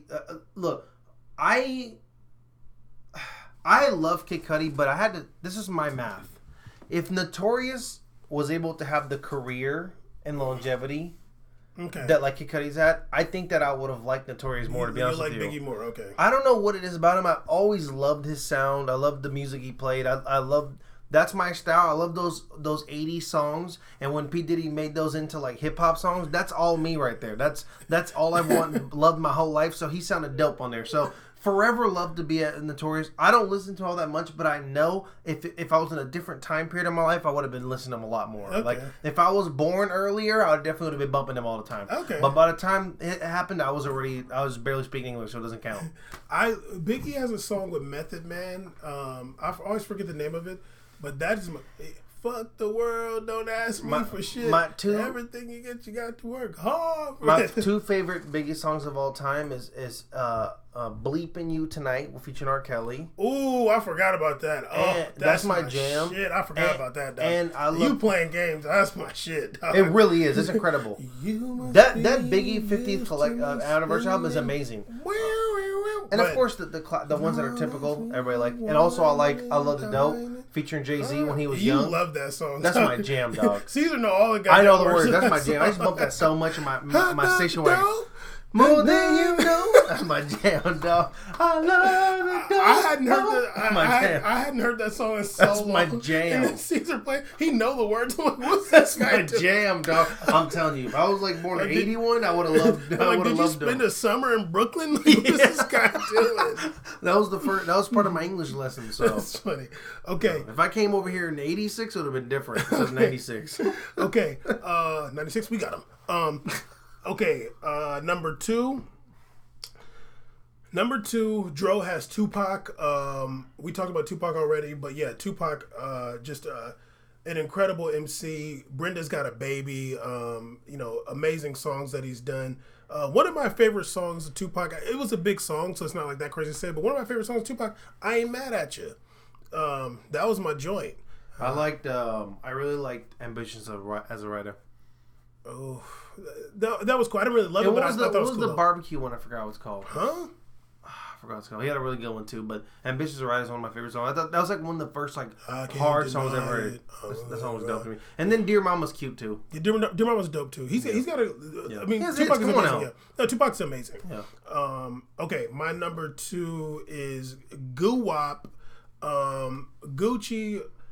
I remember when I first heard Lemonade, I was like, who the hell is this? I'm like, I thought hip-hop was dead. I'll be real with you. I rember way back in the day you saying to me that you thought he was stupid and dumb and all that, and that he's up. No, I didn't say like I'm just kidding. No. Yeah. But you thought that he was like, dumb, like that lyric was dumb. I just thought, I was like, who is this? This is ridiculous. Then I remember, I think this was like 2010 or something like that. I remember I was like, you know what? I'm gonna look up some Gucci Mane songs. I'm gonna look up to see if I really hate this guy. I can respect that. I went on YouTube and I remember I think I heard My Kitchen and no, I know what you heard. Street N-word. Was it? Oh my God. Or was it hood N-word? No, you heard. I'm a real street nigga. Yeah, I was like that guy. I was like, okay, I fucks with that one. That song is a heater. And then My Kitchen, I think what you heard about me? Yeah, exactly. I'm a real that I love that song. So I was like, okay, I like that. And then it was I think My Kitchen, and then it was like some other. I was like, okay, I actually like him. And then the song that put me over the top was the joint with him and Lil Wayne.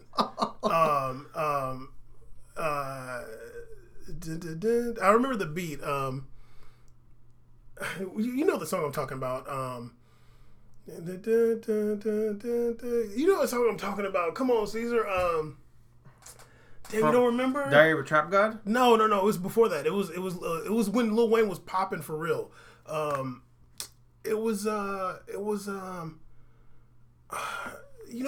remember the song I'm talking about? Gucci and Lil Wayne?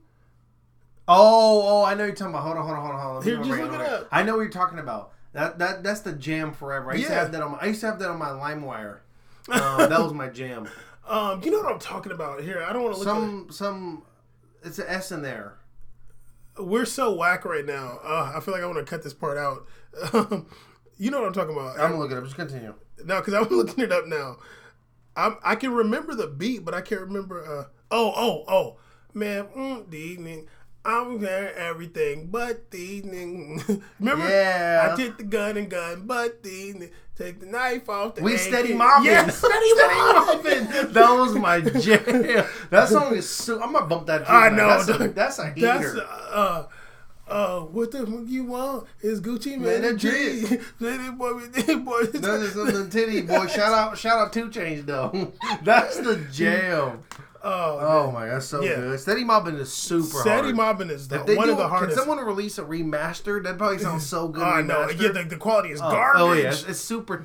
It's 3,000 KBs on LimeWire. Okay, you're number 2. This is so fun right now. Yeah. We're gonna quit. We made it do a music show now.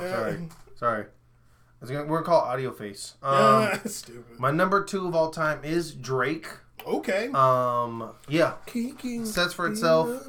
He has hits. I did get really upset at his like dance hall Afrobeats album. It was kind of weird for me. But yeah, Drake. Album after album, it's just ridiculous. When does he?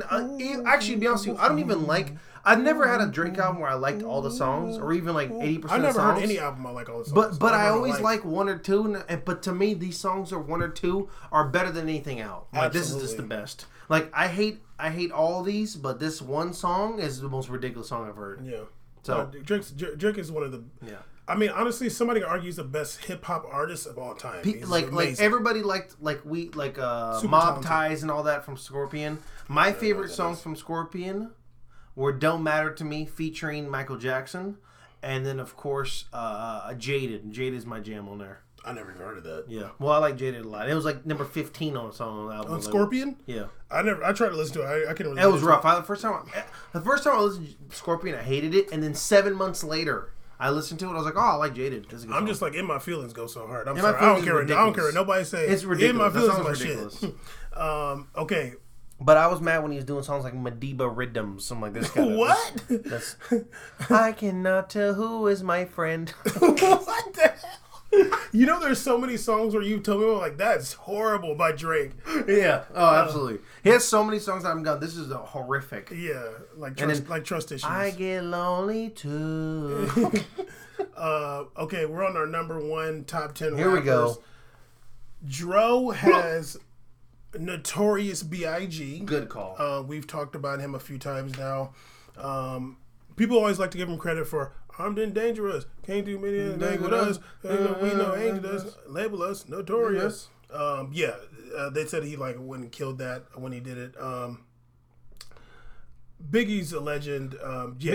Sadly he had a small body of work. I mean, his best friend was Lil Caesar. That was me. Lil Ceez.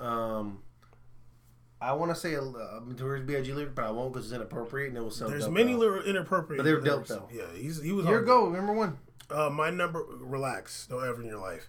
My number 1, super Future. Don't be looking at your watch. Future Hendrix. Caesar, I need you to chill, dog. I already told you it's gonna be long. I already told you your cat's gonna be fine. It's gonna eat your shoes. Future. I didn't like Future in the beginning. Like, he had some songs I thought they were whack, but I liked his song "Shit" off the Honest album, I think it is. And I thought that was hard, but then I didn't like him for a while. But then I remember in 2014 when he came out with Monster and something else. I was like, yo, this is going hard. I remember it's like, oh, Future song. I'm going to go check it out. And I was like, that's hard, and then that's hard, and that's hard. You heard Beast Mode, you're like, wow. Yeah, I think I heard Monster first, and it was like Beast Mode 56 Nights. Beast Mode. And then Dirty Sprite 2 came out. And then DS2 was incredible. That's got to be one of the biggest hip-hop albums of all time. DS2 is insane. Insane album. Basically, I liked everything from Monster except for, I didn't really like Purple Rain that much. Purple Rain was weird. Yeah, but like everything after that is amazing for me. I like Evil. Evil was my shit. I was in Hawaii. That was good. Oh, Evil's good. So hard. Virgil van Dijk know about it. And and he just released Save Me, Go Hard. Ceez, your number one. My number one, there's two artists I will never forget were the first English-speaking artists I ever heard in my life. Number one, R. Kelly. That's the first artist I ever listened to on Yahoo Music. Okay. It's not illegal to say that. Number two, it's okay to say I listened to him. Save me. Boom, boom. I'm a big dog. This dude need to go home. Yeah, I'm trying to get kicked off. That's why. It's a sabotage. Number two is Fabulous. Loso. I knew it. Fabulous is my number one rapper of all time. From Street Dreams to There Is No Competition to when I heard Breathe, when I heard just when I heard, he did one of my favorite T-Pain songs of all time, an incredible feature. Literally, Fabulous was to me slept on like crazy. I thought he was incredible. I don't even like New York. I don't care about New York. I'm so happy if I never go there again. I don't even care about the New York accent, but he always sounded really cool to me. He reminded me of like how kind of like Nas had a sound. I thought that like Fabulous had a sound too, like a voice. Fabulous is incredible. Loso, in case you ain't know, so that's my favorite of all time. There Is No Competition 2 is one of the greatest mixtapes of all time. Right behind Can't Feel My Face with Joe Santana featuring Lil Wayne. That's also a great one that I didn't talk about. But Fabulous, my number one rapper. I think that except now he's disgusting to me. I remember Fabulous when his name was Fabulous Sport. That's a cool name. I'm not gonna Back lie. in the day. My favorite thing that Fabulous would do is when he'd say Desert Storm. It just sounds so cool. I remember when he first came out, he was Desert on some Storm. DJ Clue mixtape joint. I remember the CD had that question mark on it. Fabulous appeared in the NBA Live 2003 album. It was amazing. NBA what? NBA Live 2003 album. It was so good. Oh, okay. He did a whole rap. It was so good. It was a freestyle. It was incredible. Okay, see, that's our top 10 rappers. Okay, Caesar, I know I'm not going to keep you here too long. We're just going to go through these joints really. I'm not even going to look at the articles, okay? I'm not even going to look at the articles. Whoa! That's how fast we're going to do this because you don't care about the podcast. No. Okay, Caesar, you already... No one does except for because one person replies to us at an hour and 30. Okay. 40. Okay, Caesar, you heard about Alejandro Bedoya saying into the mic after he scored the goal, Congress, let's do something about gun violence. Alejandro Bedoya gives me every reason in the world to want to ether him because he went against everything he said back in the day. Caesar, this is not soccer. But listen, can I make a point? Yes. But I thought what he did was really noble and really dope. Okay. Athletes using a voice to speak on things is something we've spoke about in the show many times before. We've talked about the influence between the connection between politics and sports and what's going on in the real world. Shout out Alejandro Bedoya. Whoa, I'm tired. Shout out Alejandro Bedoya for not being acting like the world only revolves around a soccer pitch. There's bigger things in the world, and as somebody who's playing in soccer in North America, where there's a lot bigger things going on than just kicking the ball around on a turf field. Unfortunately, it was a terrible week for shootings in places such as the Garlic Festival in San Jose and El Paso. That was in Gilroy. Gilroy, which is near San Jose County. I'm sorry about that. El Paso, Texas. El Paso, Texas. Dayton, Ohio. Terrible week. Alejandro Bedoya, sir, I commend you. I thank you for using your voice, and I didn't even know that mic connected to the stadium. That was crazy. But yeah, shout out to him, and shout out to MLS for not suspending him either. That was cool. Yeah, I thought it was really cool too. I went to look right now because I don't think ESPN FC, like their show, has covered it at all. Bean talked about it. I looked at Sports Burst, and Jeremy St. Louis did bring it up. I thought it was whack. I haven't seen anything at ESPN FC covering it. If they did, somebody let me know. I did have this to say. I wonder if somebody yelled something about Brexit in the EPL game, like if Raheem Sterling or something that maybe like Harry Kane said, hey, figure out Brexit or Remain. like how that would go over at EPL. Apartheid. We need a Remain vote. If Raheem Sterling got on the back, Raheem Sterling. Let's not even do Raheem Sterling. But let's say Harry Kane or Gary. Harry Maguire. Yeah, somebody, dude. Jamie Vardy seems like an activist. Get on there, Jamie Vardy. Yeah, like I wonder like if EPL would suspend him or how it would go over. And also, I don't know if you heard, but your boy Trump is out here blaming video games for these shootings. I don't know how you feel about that because you're a gamer, but he's saying we got to crack down on these violent video games. I don't know what you feel about that. I thought it was really interesting. Now, there's a lot of talking. I mean, look, we made a podcast that's talked about what we think about the influence of video game violence and what's going on today. We did. But my thing is, I don't think that this approach is going correctly. I don't think that my issue is when you present Trump as a person who's going to be a figure stone and speaking upon an issue upon gun violence, to me it sounded like a deflection rather than attacking the current issue with what happens. We didn't say when we made it that the first steps towards stopping all the violence is attacking video games. That's not the main issue. I think reprimanding gun laws is different, adjusting gun laws and changing that, and then you start working on things that figure the outside to me first. Okay. Because if you aren't even able to hold that steel in the first place, that's what to get rid of. Get rid of that out of people's hands first, and then you can work on the rest. So I saw him saying that. I think he's capping and he's deflecting. Anything that's a popular deflection point, he's going to say because he's a politician and a president. That's whack. Sorry. And also a lot of people have been saying, too, like a lot of other countries and places, they play these same video games and they don't have the same issues. So. Yeah. And like if we have talked about this on the show. We talked about this on the show. I don't think on the show we said that the reason there's so many mass shootings is because people are playing video games. That's not what it was. I think cops get I think that some of these exuberant, extremely violent acts that I've seen from police officers and I've seen from certain citizens at times, I always like, for example, like the shooting from the Batman movie. I think that certain things like that have been influenced by things you see on TV and video games. Absolutely. I think certain actions that are not the standard you see every day. I think John Wick. But I don't think John Wick influences more people. I don't think that. Yeah, absolutely. I mean, like even Rambo. I would say Rambo. Whatever. Like. No, man, that's old. No, but when Rambo movie came out 3-4 years ago, he mowed down like 46 people in 30 seconds. I watched the clip and I counted. But it was on YouTube at 2 a.m. But like the thing is like. Say me. We got to attack issues, not deflection. So I think there's a lot of deflecting going on right So there. You think that's Fugazi? I think it's Fugazi, but he's calling you out. He's calling me out, but he don't want the hands though. Okay. Also, Neymar's case is done in Brazil. His rape case. I guess the police are done investigating. One thing though, I guess the releasing the nudes thing is fine. He took that picture of Bolsonaro, so that's okay. But I don't know about the case being done in France. It's done. How you know? Look at this guy. Because he's not going to get in trouble, dog. Caesar, that was the case in Brazil. I know, but I'm saying, you know how it is, though. He's a superstar. They don't be getting in trouble for stuff like this. Sound like you going for it. I'm not going for it. Even on the video, I watched the video, it looked kind of like. I mean, the video looked crazy, but the video. Like I said, I don't know about that action. I'll but say you this: releasing Neymar's an idiot, and he did give me entertainment. And reading he's a those snitch. WhatsApp messages to you. He's a federal agent. He's a snitch. Yeah, and I hope he goes. I hope he plays in China with bail. That might be a good look for him. Okay. Also, your boy Malcolm was sold up the river like an old old Bahia slave to Zenit. They had slavery there too, and a river. He's not from Bahia though. Whatever, close enough. These people ain't from Virginia. And he was greeted with a racist banner, sarcastic racist banner.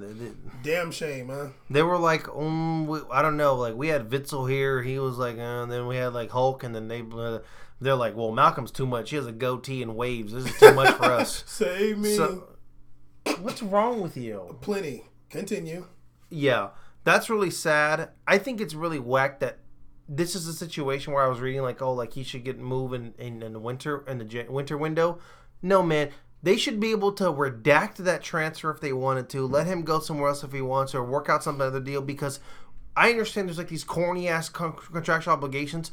That's something that can be adjusted because that's disgusting what's going on over there. That team needs to be reprimanded because it's about time. Like, they're literally consistently the public face of, like, racism acts against players of any kind of African background. It's ridiculous. Why don't they do like the Juventus thing, send them down to D2, make them work their way back up, and then shut down that window a little bit for a while. Shut down that window and let them enjoy the full purebred Russian players that they barely have in their team to get it cracking. Let them run that course and have fun doing their things like that. Because if you're gonna be this way, you don't deserve to be in the main European Champions League. You don't deserve to be have a TV contract where everybody sees you. You don't deserve any of that attention. Well, you know what I think? Honestly, leave it up. I mean, St. Petersburg is way up there. Whereas it's way up there in the middle, right? Isn't it way up north? How many times are you gonna say way up there? It's way up there. What are you talking about? Stay up there. I don't want to see them. I don't want to hear from that.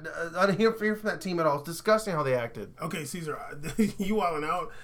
This is what I think. I think that UEFA needs to put the pressure on the Russian Premier League and teams like Zenit if they're gonna like have this culture of racism and be like, look. Either you're going to change it or not. And be like, look, if you're going to say this is just part of the football here in Russia, okay, you know what? You're out of UEFA then. Go play in the AFC. Because you know what? That's going to mess you up real bad. If you got to go from UEFA to go play in the Asian Federation. They might like it. No, there's way more money to be made playing in UEFA. Facts, that's facts. Way out of more money. Euros is big money. Euros, you're playing in the UEFA Champions League. Everybody around the world watched the UEFA Champions League. Only a few people was watching the Asian Cup, the AFC Champions League. So I think that needs to be the threat. Y'all gonna fix this, or you gonna be playing in the AFC against Taiwan and shit. But yeah, that's a shame, and I feel sorry for Malcolm. I don't know if he said anything. That sucks, man. Malcolm's a really good player. He seems like it's stupid that he had to go there. It's a damn shame because he played better than Coutinho last season. Was he supposed to go to Roma? I don't know, but he played better than Coutinho. He should. Why isn't he like a Roma? They probably owe him some favors. Why is he Zenit, dude? Who knows? But I'm kind of mad at Barcelona for that. Yeah, I mean, but okay, that's the last topic. But I do want to. Something that I want to talk about next week, maybe because Caesar's going out of town, so maybe next week I'll do this episode by myself, and maybe I'll talk about this. There's been some news about a child abuse scandal at Chelsea academies, and like somebody's admitted their wrongdoing. I didn't want to necessarily talk about it on this episode, but I do want to bring it up to maybe talk about it on the next episode. So hopefully on the next episode, if I don't forget, whatever, I or we will talk about this issue going on at Chelsea. But yes, that is episode 119. We made a podcast. Make sure you check us out on social media. We Made It Podcast. If you want to hit us up, ask a question. If you have a topic you want to bring up or you want to hate something that we said, we made a podcast at gmail.com. I'd love to read it, honestly. And yeah, absolutely. And Caesar hates me right now because it's 10 o'clock. But he has priorities. The cat is more important. Don't listen to him. There's nothing more nothing brings more happiness in the world to me than doing this podcast. I love We Made It Podcast. I love We Made It Podcast. Look at this tattoo. Stupid. Save me. Okay. Holla at everybody and keep it locked forever. We Made a Podcast. Yeah.